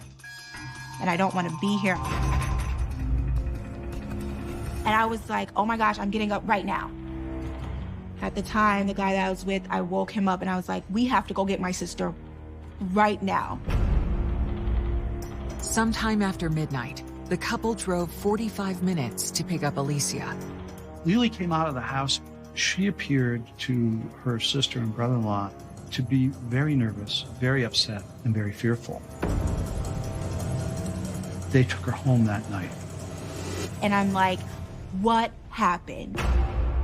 And she's like, "I just was trying to talk to him and he just got so mad and he put me on the bed and he was like smothering me. He was like choking me and like he started fighting me and I don't even know why." She said, I want you to know this isn't the first time this happened. And I was like, what do you mean? And she was like, this isn't the first time that he's like put his hands on me. And I said, well, you don't have to tell me everything. You don't have to if you don't want to, but I'm here for you. And she just got up and walked back into the living room. And we went to sleep. Despite the encounter, Alicia had difficulty breaking the alleged cycle of abuse. There was a night that she stayed with me during that week, and we woke up and she was gone. She came back in the house and we were like, where did you go? And she said she went to go meet with Jermaine. At that point, I was so pissed because I'm like, this guy was suffocating you, like he's trying to harm you, and I don't want you to go down this road. She didn't want to hear that. I think a lot of people remain silent when it comes to intimate partner violence and domestic violence and teen dating violence because they love the person that they're with. There's this thought that this person will change and they will make changes and it will never happen again. The violence will never happen again. And so they hang their hopes on that particular thought, you know, that it did happen. I know it happened, but, you know, he said he's going to change. I didn't want to lose her to me running my mouth. Like, I didn't want her to think, okay, now I told her, and now she's gonna go and tell everybody else, and then now I'm just gonna go back to the same situation because who else can I trust? So I kept it. What she told me, I kept until one day she was gone.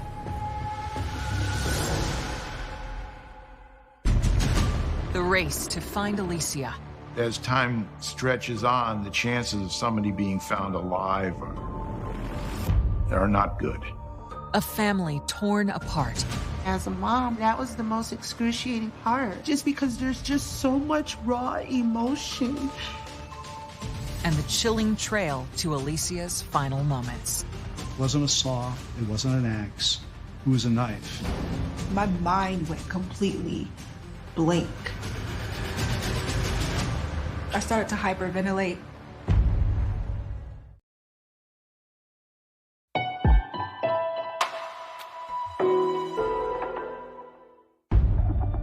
When Alicia's sister, Shaharez, tells investigators that Jermaine tried to strangle her sister a month before she disappeared, they are alarmed.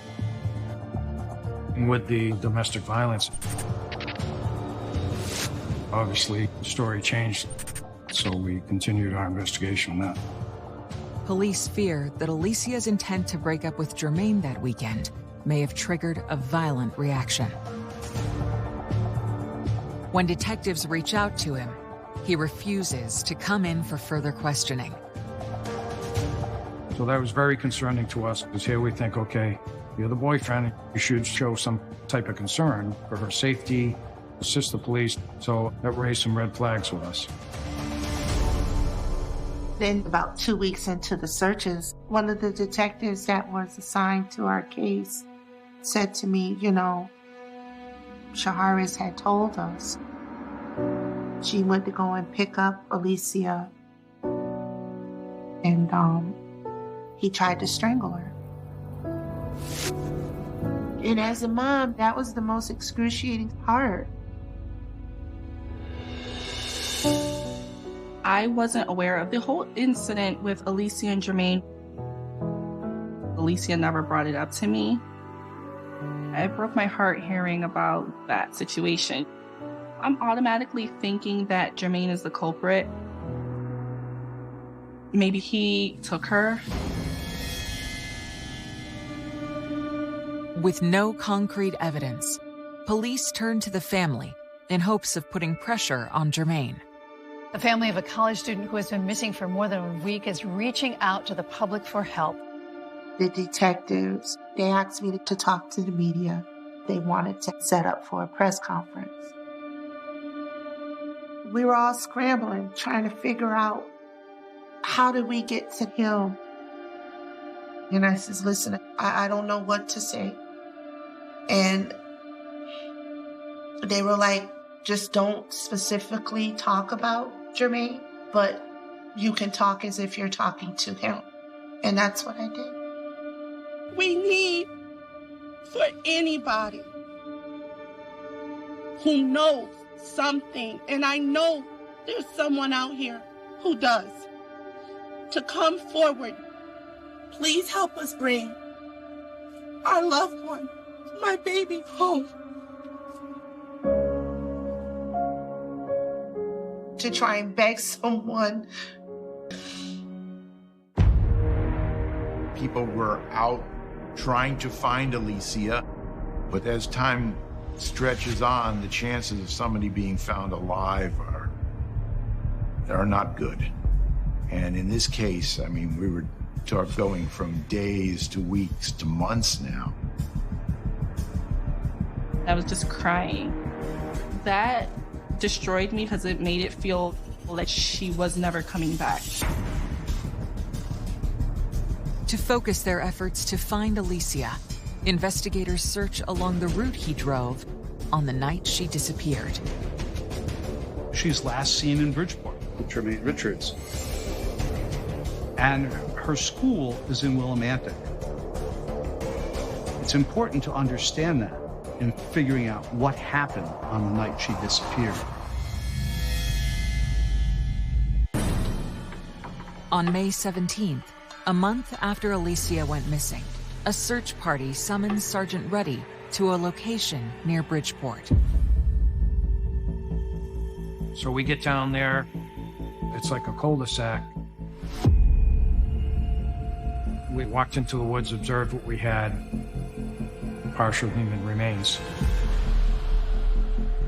It's essentially an arm and a leg in a substantial state of decomposition. And once you realize that these are human bones, of course the question is, well, what happened to the rest of the body? A DNA test later confirms the victim is Alicia Wiley.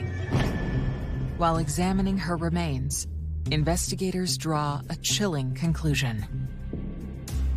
The medical examiner determined that those remains had been disarticulated by an edged instrument. It wasn't a saw, it wasn't an axe, it was a knife.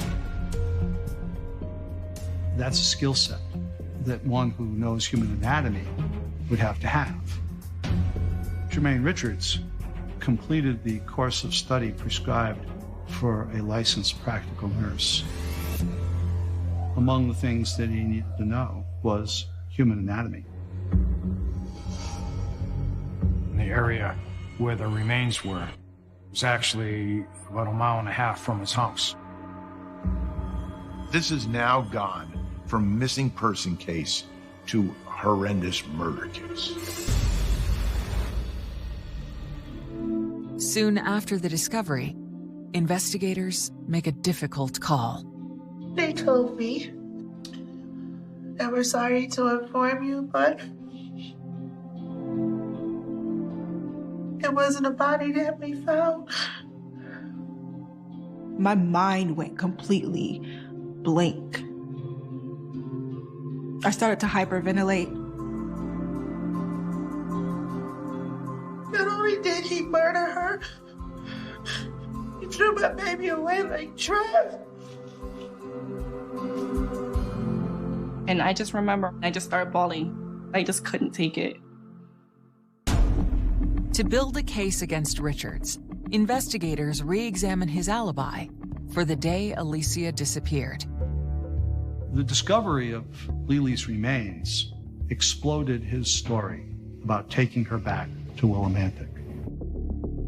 Why would the defendant drive her all the way to Willimantic only to leave her off 2 blocks from the school?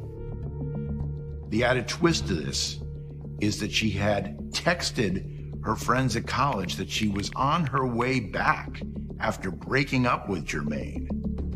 And that added to the mystery. And we have no idea who sent texts to Sade Burke. In all likelihood, it was not Lily sending those texts. On May 17, 2013, police issue a warrant for Jermaine Richards' arrest. Tonight, police say Jermaine Richards of Bridgeport has surrendered to police. They say that Richards is charged with murder as well as kidnapping in the first degree. But District Attorney Joe Corradino must overcome daunting challenges to secure a conviction. There's no glove, there's no knife, there's no smoking gun, there's no blood stains, there's no DNA. All the things that normally you would find in a murder scene, there is nothing. There was a genuine concern that Jermaine Richards was going to get away with this crime.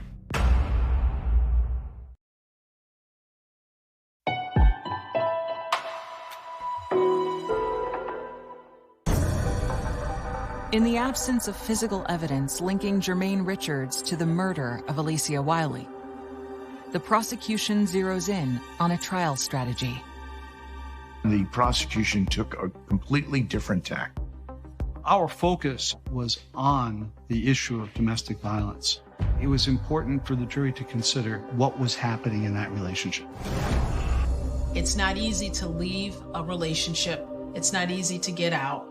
When you're in it, you don't truly understand the dynamics. People forget that intimate partner violence is not just physical. It's emotional, it's psychological. But we all need to understand that the most... After presenting their domestic violence-driven case, the prosecution rests, and the jury announces they've reached a verdict. I remember I was sitting with Karina. We were like holding each other's hands the entire time. We were both super nervous. We didn't know what was going to happen. And then the foreman said guilty.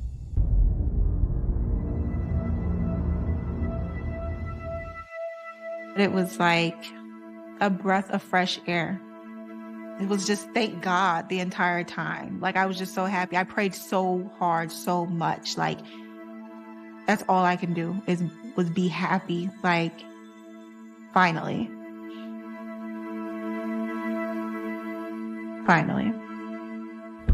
Jermaine Richards is sentenced to 60 years without the possibility of parole for the murder of Alicia Wiley.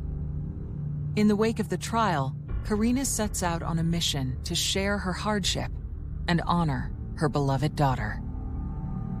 The horrific loss of her daughter didn't paralyze her. It didn't numb her. What it did was it motivated her.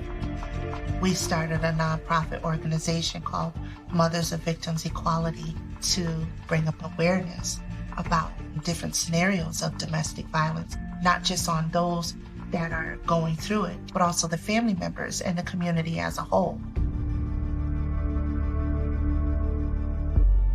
Years later, Shaharez recalls the final moments she spent with her sister, a few weeks before she was killed, and a heated exchange about Alicia's relationship with Jermaine. We just got into this like huge argument, and she was like, I'm so sick of this. I'm so tired of this. I couldn't understand what was happening inside. We were arguing and it was like, it's not something that we haven't done before. And it was burning. I've never felt like that when I've argued with her. And I was like, I don't feel right letting her go. Like us parting like this. And I was like, okay, well, I'm sorry. And she was like, I'm sorry too. And we hugged. And that was like my last face-to-face with her. For Sade, she remembers the spirit that radiated through the texts Alicia sent in her final moments.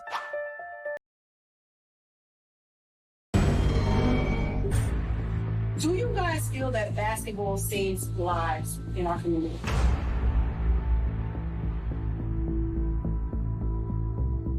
oh yeah, it's definitely can't be out on the streets. Because it is my fault. So if you're in the gym, versus being in the streets, you might have just messed a bullet that was somebody else before you.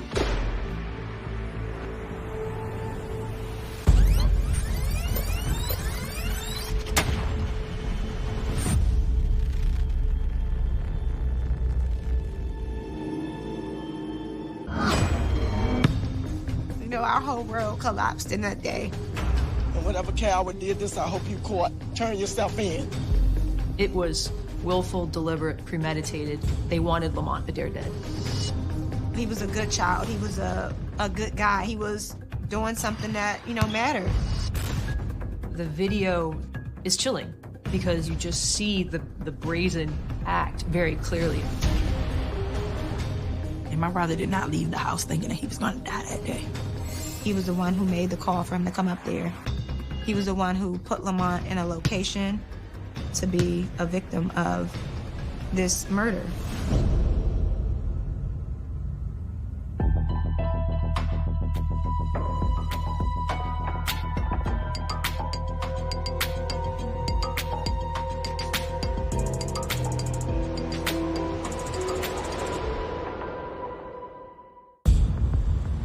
Summer 2018.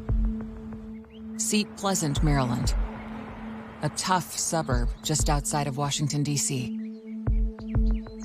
A 24-year-old aspiring basketball star, Lamont Adair, has just earned the opportunity of a lifetime.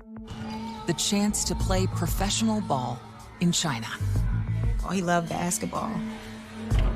It didn't matter what was going on. If someone called him, Lamont, you want to play ball? He was there. I'm Urania Jackson. I am Lamont's older sister. He always had a basketball somewhere in his hands. Next to family, basketball was everything. You think it's funny too? Baby shower. I was helping, well, I wasn't supposed to be helping with the baby shower, but I was. So I started having labor pains. We were setting up decorations and everything, and she started having contractions, and she drove herself to the hospital. I was in the 6th grade, and I remember being so excited. He had everyone's heart and wrapped around his fingers, basically. A little spoiled, but in the sense that that's family and he's a baby brother. Whatever he wanted, he could have gotten from any of us. Oh, Lord. As a child, Lamont was very busy. Anything that we were doing, he wanted to do it. That's where his basketball career came in, because we would play basketball across the street from my grandmother's house. So whenever we played, we didn't go easy on him. We would just play him just like anyone else. Like, you're going to have to beat us to get to the court. So I think him going through that, it actually helped build his skill. He started to really hone in on his craft. Like, he was really good at it and really competitive. And then when he started getting taller, it was just like, wow. We called him Monty, but on the basketball court, they called him Tree. He did own the name Tree, just like in his reach, reaching for the ball, being able to dunk. High school success leads to a chance to play college ball in the Midwest. He's the first out of all of my mom's kids to go away to college, so we're excited. Iowa was a bit far for us, but you know where he is, and you know he's going for a purpose. I said, so what do you do out there in Iowa? He's like, they don't do anything but tip cows out here. And I was like, what is that? He's like, they tip cows over. I think he really missed home a lot. After some basketball injuries and bouts of homesickness, Lamont drops out. Back in Seat Pleasant, he must contend with a different set of concerns. The level of violence is escalating here. It worried him to come back home. He was scared that something would happen to him. You would hear of gun violence. You would hear of, different tragedies. If you cross out of Maryland, you're right there in D.C., and sometimes the crime from D.C. would come over into Prince George's County. But Lamont continues to work on his game, and in 2018, earns his shot to play in China. Months earlier, he received even more thrilling news from an ex-girlfriend. Lamont is going to be a father. His son's name is Makai. I remember the first time meeting him, I was like, he is the epitome of his father. It just is amazing how DNA is passed to the next generation because he acts just like him. His stance and everything is just like him. On August 7th, Lamont shares exciting news about his son with his sister Urania. I remember he came and showed me a video, and he's like, "Did you see Makai walking?" He shows me the phone. He was like, "He's walking." Oh my gracious! And this is as he's leaving out of the door. And I give him a hug, and I said, you know, "I love you, be safe." And he was like, "Okay, I'll see you later." And, you know, I hold that memory and I cherish it because who would ever think that that would be the last time I see my little brother alive?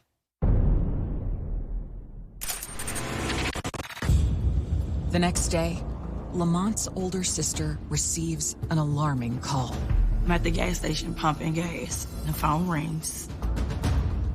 This guy that Lamont grew up with, he's like, "Your brother just got shot." He just got shot? Like, what do you mean he just got shot? "Oh no, your brother just got shot." And so, like, I started crying. I asked where it was. He said it was on Craig Street. And when I called 911, I told the operator that somebody just called me and told me that my brother was shot because they sent an ambulance. And she said the police were there. I'm praying that he's okay. Like, please keep the blood flowing to his heart. I'm Jonathan Church. I'm a Deputy State's Attorney in Prince George's County State's Attorney's Office. The police get a 911 call for the shots fired on Grigg Street. And when they arrive, they find that a man was suffering from multiple gunshot wounds. My name is Thea Zumwalt. I'm an Assistant State's Attorney in Prince George's County, Maryland. Paramedics arrived within minutes of the call. He was found between a parked car, and then the curb, and they determined that he was unresponsive. So as soon as he is pronounced dead, homicide unit shows up. One goal is to come collect all the forensic evidence that they can find. He has his phone with him. So they do identify him as Lamont Adair. And then that starts the homicide detectives running. The reports that they were getting was that a car drove by and was firing. So they had casings all along the road that they had to make sure that they got them all. It was somewhere in the neighborhood of 12 fired cartridge casings, which really indicates to us that the gun was fired probably to the point of where it was empty. It was apparent based on the location of the gunshot wounds that some of those are what's called defensive wounds, where he was moving and trying to avoid being shot at, which would give you an indication that the person was walking up on him as he was firing as well. There were several buildings to this complex, and that apartment complex did have several cameras. So they made it a priority to secure the footage for that. They don't get to view it right away, so they're dragging in as much potential evidence as possible that might help solve, number one, what that vehicle was, and then who was in the vehicle at the time, and then who would have had a reason to do this. And once the initial scene is secured, and in this case, there was no one who committed the crime who was on scene, so they were able to secure it pretty quickly. And it was a pretty large area that they had to cordon off. So when we got in there, they had it taped off and wouldn't let us get to where he was. And they was, you know, not letting me see him. "No, you can't come close." I said, "No, I'm gonna see him." But when you deliver a baby and they cut the umbilical cord, it's still an invisible umbilical cord still there. Because you can feel one of your kids, there's something going wrong. I just think about how a waste of life it was.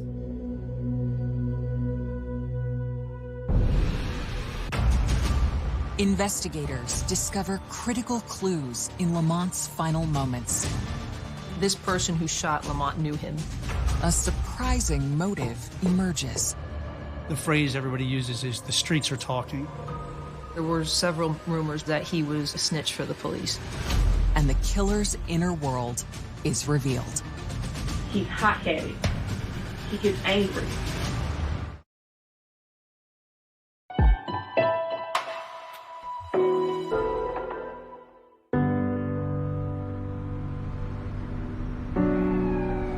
On 8/8/2018, this is where Lamont William Adair Jr., Tree, Monty was murdered at. Today is his 27th birthday. We miss you, Monty. Rest in peace. Baller for life.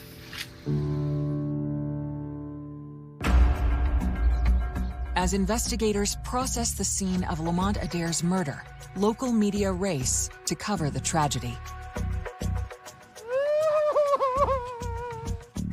And whatever coward did this, I hope you caught. Turn yourself in. So a crowd starts to gather because it's a very populated area and it's midday. There's an entire team of detectives that spread out and look at different things, knocking on every door of every apartment that had a window that oversaw where this happened, asking people's names and identification information and phone numbers. What did you see? There really wasn't anything clear in the immediate information that the detectives received for them to go to figure out why him. In search of leads, detectives turn back to a piece of evidence recovered from the crime scene. When Mr. Adair is found, he has his phone with him, and the phone can be like a wealth, a treasure trove of information. They can identify who his family members are, who he is in particular, start talking with family members. Later that evening, investigators ask Darlene about Lamont's movements that afternoon. I told them they were living at my house. Lamont and Makai. Lamont had his room downstairs. So he was down there about maybe 2 or 3 hours playing with Makai. And then I think he got a phone call because he came upstairs and he went he said, "Here, Mom, take him." He was going out to work out like he normally did, but he was meeting somebody. What she didn't realize is what seemed like an everyday moment would be one of Lamont's last. I don't know why, but something just told me, look out the door. When I saw him walking down the street, and he was gone. So initially, after talking to family and friends of Lamont Adair, there isn't somebody that readily stands out as a suspect because he's not involved in anything that we're aware of that would have made him a target. Investigators then turn their focus to Lamont's online activity in the days leading up to his final moments. There are a team of detectives checking his social media to see who he posted recently with, what he might have said, whether it was something that might have been responded to hostilely. From what was in his phone, he lived a normal 20-something-year-old, talented, handsome individual's life. Lamont's family, however, believe his growing notoriety and recent success may have made him a target. A lot of people were upset with Lamont because of the opportunities that he has. And we're all like, we know he was just about to go play basketball overseas, and really, a lot of people were jealous of him. He was headed to the basketball court not far from where he was shot and killed.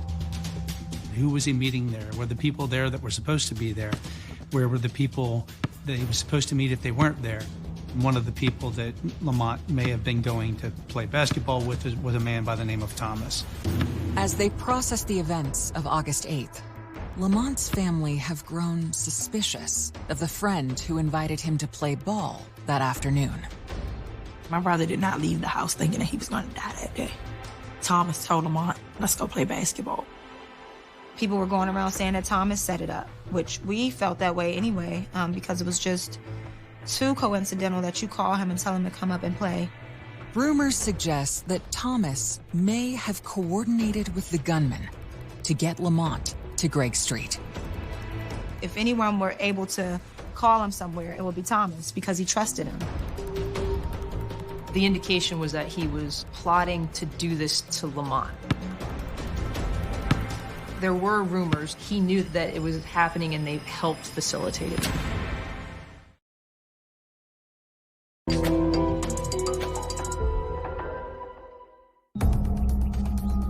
Lamont's family have tipped off investigators to a friend who may have been involved in the murder. Thomas was somebody who was on scene at the time of the murder. Detectives were looking at him as possibly being involved, or at least not telling what he really knew about it. Thomas was one of the first names that I gave to the detectives. He was the one who made the call for him to come up there. He was the one who got him to come out of the house. He was the one who put Lamont in a location to be a victim of this murder. Police actually interviewed Thomas. He came into the station and they interviewed him there to determine whether he might have been involved or what he knew. Investigators begin by questioning Thomas about his plans for that day. So when police talked to him, he's very quiet, trying to figure things out. You can tell he's contemplative.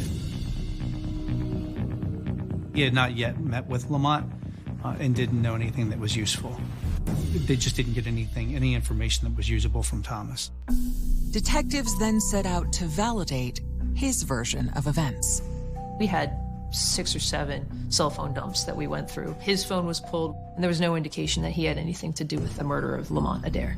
They could tell that he called Lamont up to the scene. He was the one who made the call for him to come up there. But they didn't feel like he was involved. After clearing Thomas, detectives gain access to the footage from the housing complex that could reveal Lamont's final moments. So when police actually pull the footage of this video camera that's on the corner of one of the apartment buildings, it does a 360-degree pan. Every couple seconds, it starts to pan away into the back through an alley to another street and then back around to the front. And we have very small snippets of it because it's rotating the entire time. Detectives then cue the tape up to the moment in question.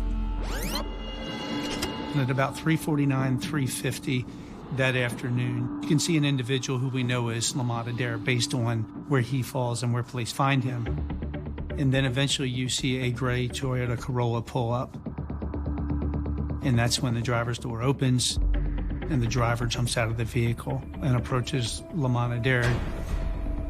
The video is chilling because you see the figure just fire, shooting in broad daylight, and you see Lamont get down to his knees and he's trying to fight, but he's just executed on the street in front of everybody. And then the camera pans out of view. When the camera returns to the scene, the final moments of the tragedy unfold. After he had shot Lamont, he runs back to the driver's side. He can't get into the driver's side. He hops to the back of the car. He gets in and the car drives away. You couldn't identify any movement in the car, but we were able to determine that there was somebody else in the car at the time who was in the driver's seat because the car drove away with the defendant in the back. We know there's another person who witnessed the shooting, a person who slid into the driver's seat and shut the door. To me, this person who shot Lamont knew him. I mean, it was willful, deliberate, premeditated. They wanted Lamont Adair dead. I'm Aisha Braveboy, State's Attorney for Prince George's County, Maryland. Surveillance video can be extremely helpful in identifying suspects. In this case, however, it was very, very grainy, so it was very difficult to make out the features of the suspect. You can tell that the driver who exited the car had dreads, was an African-American male. Beyond that, there was nothing in that video that could tell us who that was. It was a very small, common car, gray in color. There was nothing unique about it. There was no way to tell the license plate. But upon rewatching Lamont's final moments, they observe someone else who may be able to identify the killer. So the shooting takes place right here, but in the video you actually see this maintenance worker had pulled up to the main street where the defendant's car was traveling. But you saw in the video, they saw everything. And then initially, when I reviewed this video, I said to John, like, let's get this maintenance worker in. Days later, investigators bring this eyewitness in for questioning. How you doing, sir?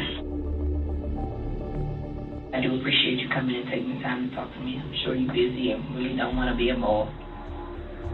I just want to get some basic information from you. And what do you do over there?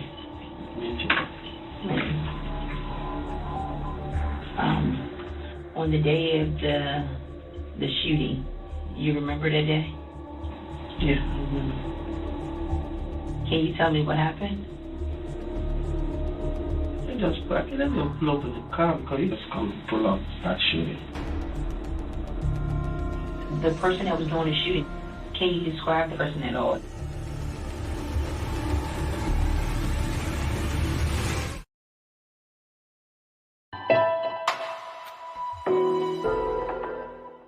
Right.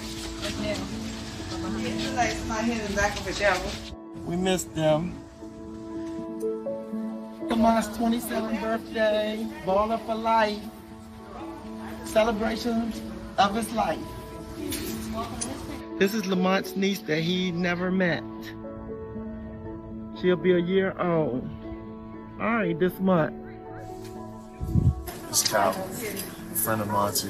Man, we miss you down here. You know, you locked me on there forever. Be your family, real friends. Happy birthday, happy 27th birthday. We love you, miss you. I got him. Happy birthday, Monty. You got him. 27th birthday. Investigators are questioning a witness who observed Lamont Adair's final moments in hopes of identifying the shooter. On the day of the shooting, you remember that day? They just parking and they pull up in the car because he just come pull up, start shooting. The person that was doing the shooting, can you describe the person at all? I don't know the person who got shot. I don't know the one who shot. Did you see someone get out of the car? No. No? No.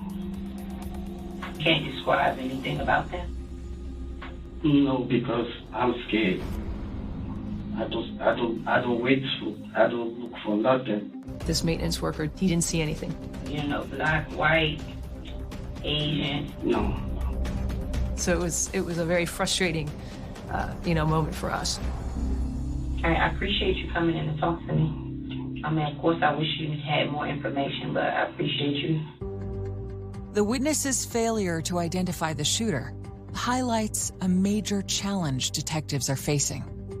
Sadly, there is an anti-snitching mentality for witnesses, and a lot of that probably is out of fear. They've got to live with the people that may have been involved in the incident. I understand the very real danger that people may feel if they do talk about cases. But in this particular case, it was so frustrating to see the number of people out, and nobody saw anything who could really tell us where to go. In the face of community silence, Lamont's family decides to speak out. The neighborhood didn't talk. So we got together as a family and we're like, well, we need to go up there and protest. We walked from the street where he was murdered all the way down to the rec center. What do we want? Justice! When do we want it? Now! The thing that mattered to me most was making sure someone opened their mouth enough to find out who did this to my brother. Don't sit and hide behind the windows and curtains. Tell what you know. I said, today is my son, Lamont William Adair Jr. Tomorrow it could be your father, your brother, somebody you love, so you would want to tell what happened because you would want somebody to tell you what happened to your family member. In the days following the protest, it's apparent that their message is getting through. People had started inboxing me from seeing us on the news, from seeing us up there protesting, from us pleading with the community members to speak up. The detectives fielded many reports from the family about what they had heard, who they heard it from, and the family was really active in trying to just find out information and funnel it to the detectives. One rumor suggests that an incident in Lamont's past made him a target for revenge.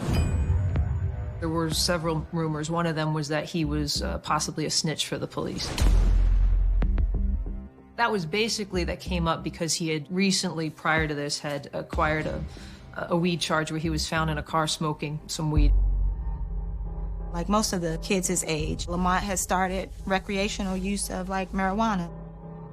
I think that's the way that he, detached from his issues or problems. And he had gotten into some trouble, and they arrested him. It seems that after the arrest, some individuals may have viewed Lamont with suspicion. I don't believe he was in jail for very long when he had been arrested for that. And certainly some of the rumors that circulate is that if you're out quickly, that you must be working with the police. And I guess the phrase everybody uses is the streets are talking. And so some of the original rumors that went around were that potential suspects could be people who weren't happy about that. Detectives reach out to their partners in the narcotics unit. It wasn't a big charge. There would be no reason for him to want to subject himself to the dangers of becoming a snitch to work off a weed charge. We had no knowledge that he had been working with police on anything. Lamont didn't tell on anybody. He took the charge, and then he put that moment behind him, and he moved forward. Like, that little scare turned his life around. It's another dead end. But then, a friend of Lamont approaches police, claiming she has knowledge about the gunman seen on the surveillance video. Do you want something to drink real quick while I get my stuff? No, I'm fine. State your full name, please. Kenya had asked to talk to the detectives in charge of the case because she believed she had some information about who had done it. And that's when the case really got started. Detectives begin by asking Kenya about her connection to Lamont. He's been over my house, but Lamont has been my friend for so long, I would never do anything to put him in any type of harm's way. So, explain to me, you said you believe you know a motive. Kenya then reveals something that she previously kept secret. She and Lamont were more than just friends. So I'm not denying that Lamont and I had anything going on. When did you start sleeping with Lamont? We didn't start sleeping together until like June. And that's why I'm coming here. According to Kenya, the relationship with Lamont pushed her ex over the edge.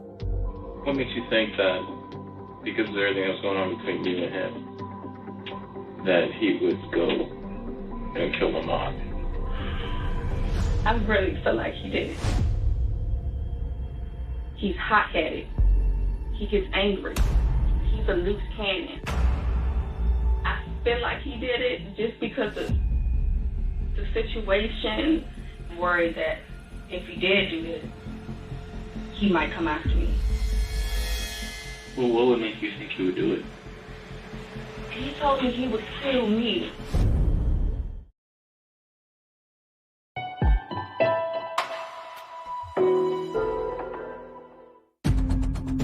On August 10th, 2018, a woman named Kenya tells investigators that her ex, Franklin Scott, may have killed Lamont Adair.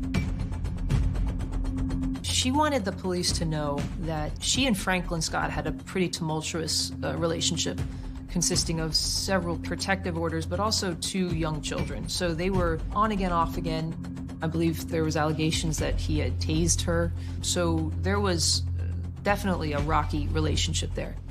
That relationship officially ended in the beginning of May of 2018. Because he's seen that Lamont was so supportive of me. He hacked into my Snapchat and he's seen how often Lamont and I were together. Franklin Scott was clearly obsessed with Lamont Adair and the relationship that Lamont had had with Kenya. Frank is short. He's like 5'3", and he's always self-conscious about that. Like, you don't want me because I'm small, I'm short, you want to talk. It's so messed up that you just moved on with a basketball player. He lost it, knowing that she ran to basically his worst nightmare, a talented, tall, good-looking guy. It makes me cry, but I really feel like he did it. Then she offers more details that increase the detective's interest. What's he look like? He's short. He's about 5'3". He has dreads. What kind of hair does he have? He has dreads, long dreads. How long are they? Maybe like here. Down there? Yeah. He had long dreads. He matched the physical description of the person who conducted the shooting. Franklin Scott did have a prior firearms charge, so we knew from that he had access to weapons. So that also was something that we were looking at as important. When they asked Kenya what type of vehicle he drives, she says that he used to drive a BMW and that was in the shop. She mentions that she believes he's been driving a rental vehicle, possibly a gray Toyota. The same type of car observed in the surveillance video. Investigators then ask about her contact with Scott on August 8th. She told police that she received a phone call from Franklin Scott the day of the murder. She was at work at the time. He was in the car driving when I was speaking to him. Do you remember hearing any voices, anybody else that could have been with him? It was somebody else with him. He has I know his voice is kind of deep but high at the same time. She said she recognized that voice to be Elijah Wan Jackson because his voice is characteristically raspy. It was O.J. Jackson. He had a nickname of O.J. the Shooter. He had a prior record as well.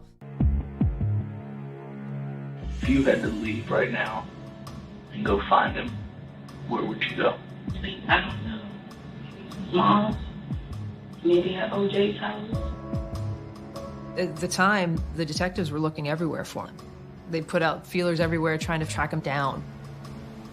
But after the murder, they were already gone.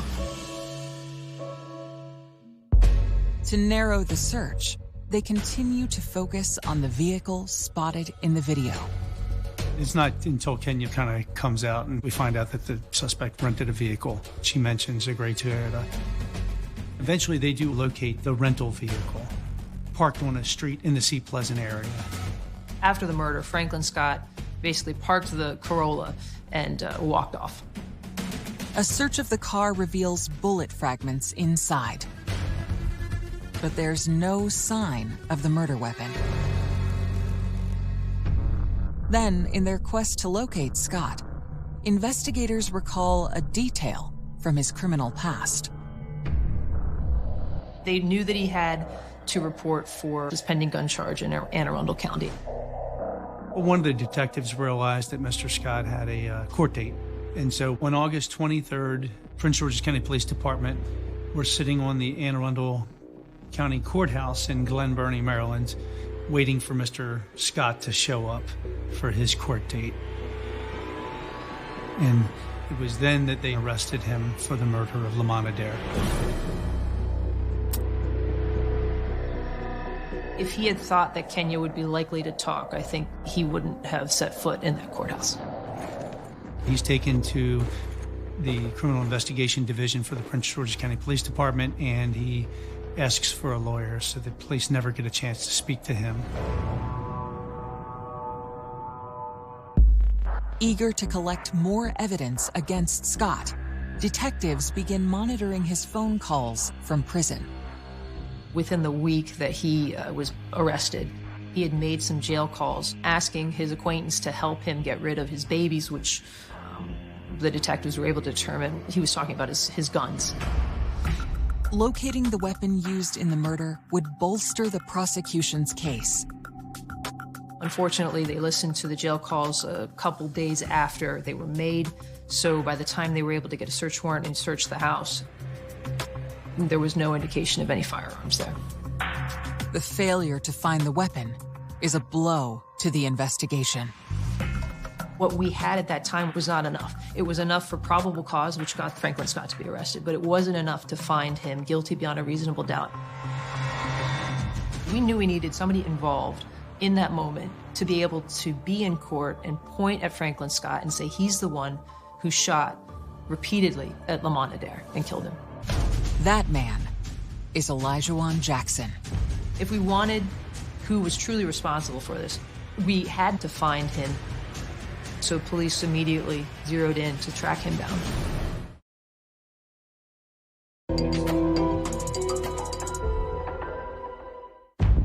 To bring the killer of Lamont Adair to justice, investigators must track down his suspected accomplice, O.J. Jackson.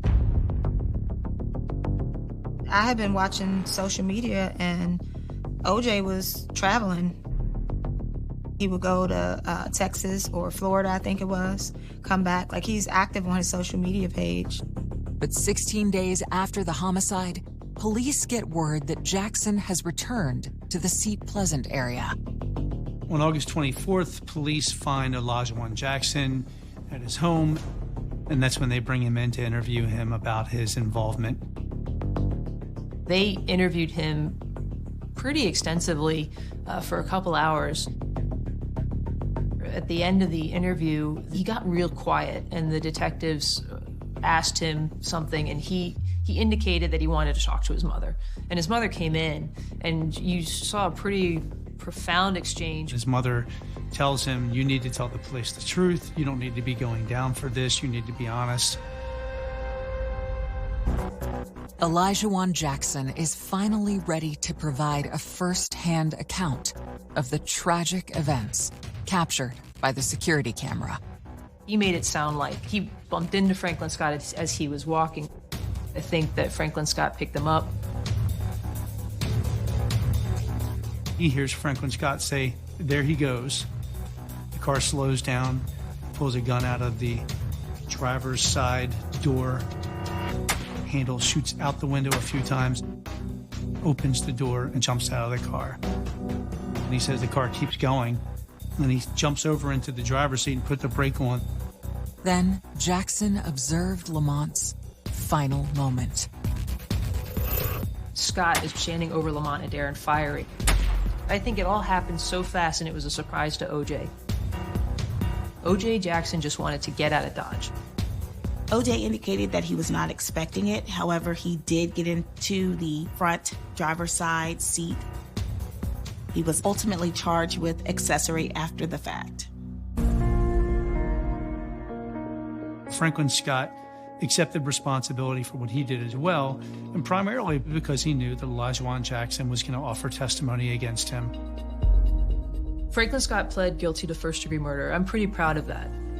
It's a more certain outcome than going to trial. So I'm happy with the results.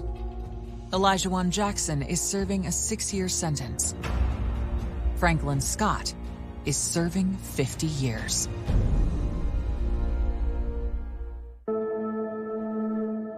The heartbreaking part about it was, if I recall correctly, the mothers knew each other from the neighborhood. That was a really profound thing to sit and observe. I mean, I know Franklin's mother, but I hadn't seen Franklin in a long time, so I couldn't identify him from a cracked egg. I walked over, I said, how you doing? And she just started shaking and crying. My son was the one who killed your son. Of course, I hug her, and my kids are like, Mom, why are you hugging her? And I felt one mother to another.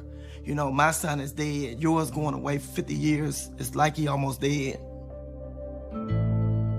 But told him, I said, I have to forgive you for the God in me, but I'll never forget what you have stole from me and my family.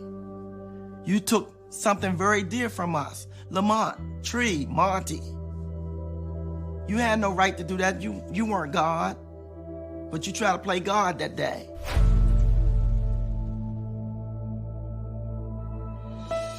With the murder case resolved, the family continues to process their grief and replay Lamont's final moments.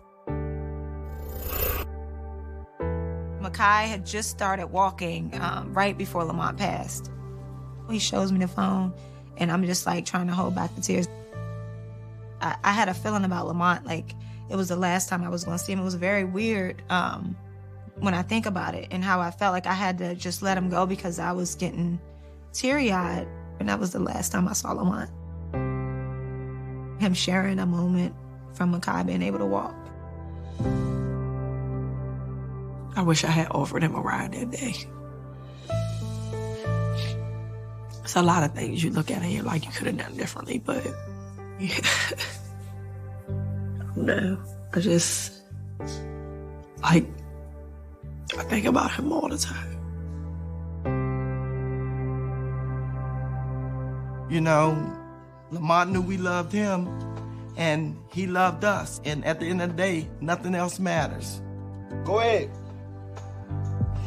When you look at it, the person touches like so many people, and it's disappointing because he had a bright future ahead of him. I'm just proud of him for the man that he was and who he was trying to become, you know, for his family. Gone too soon. Very, very hard.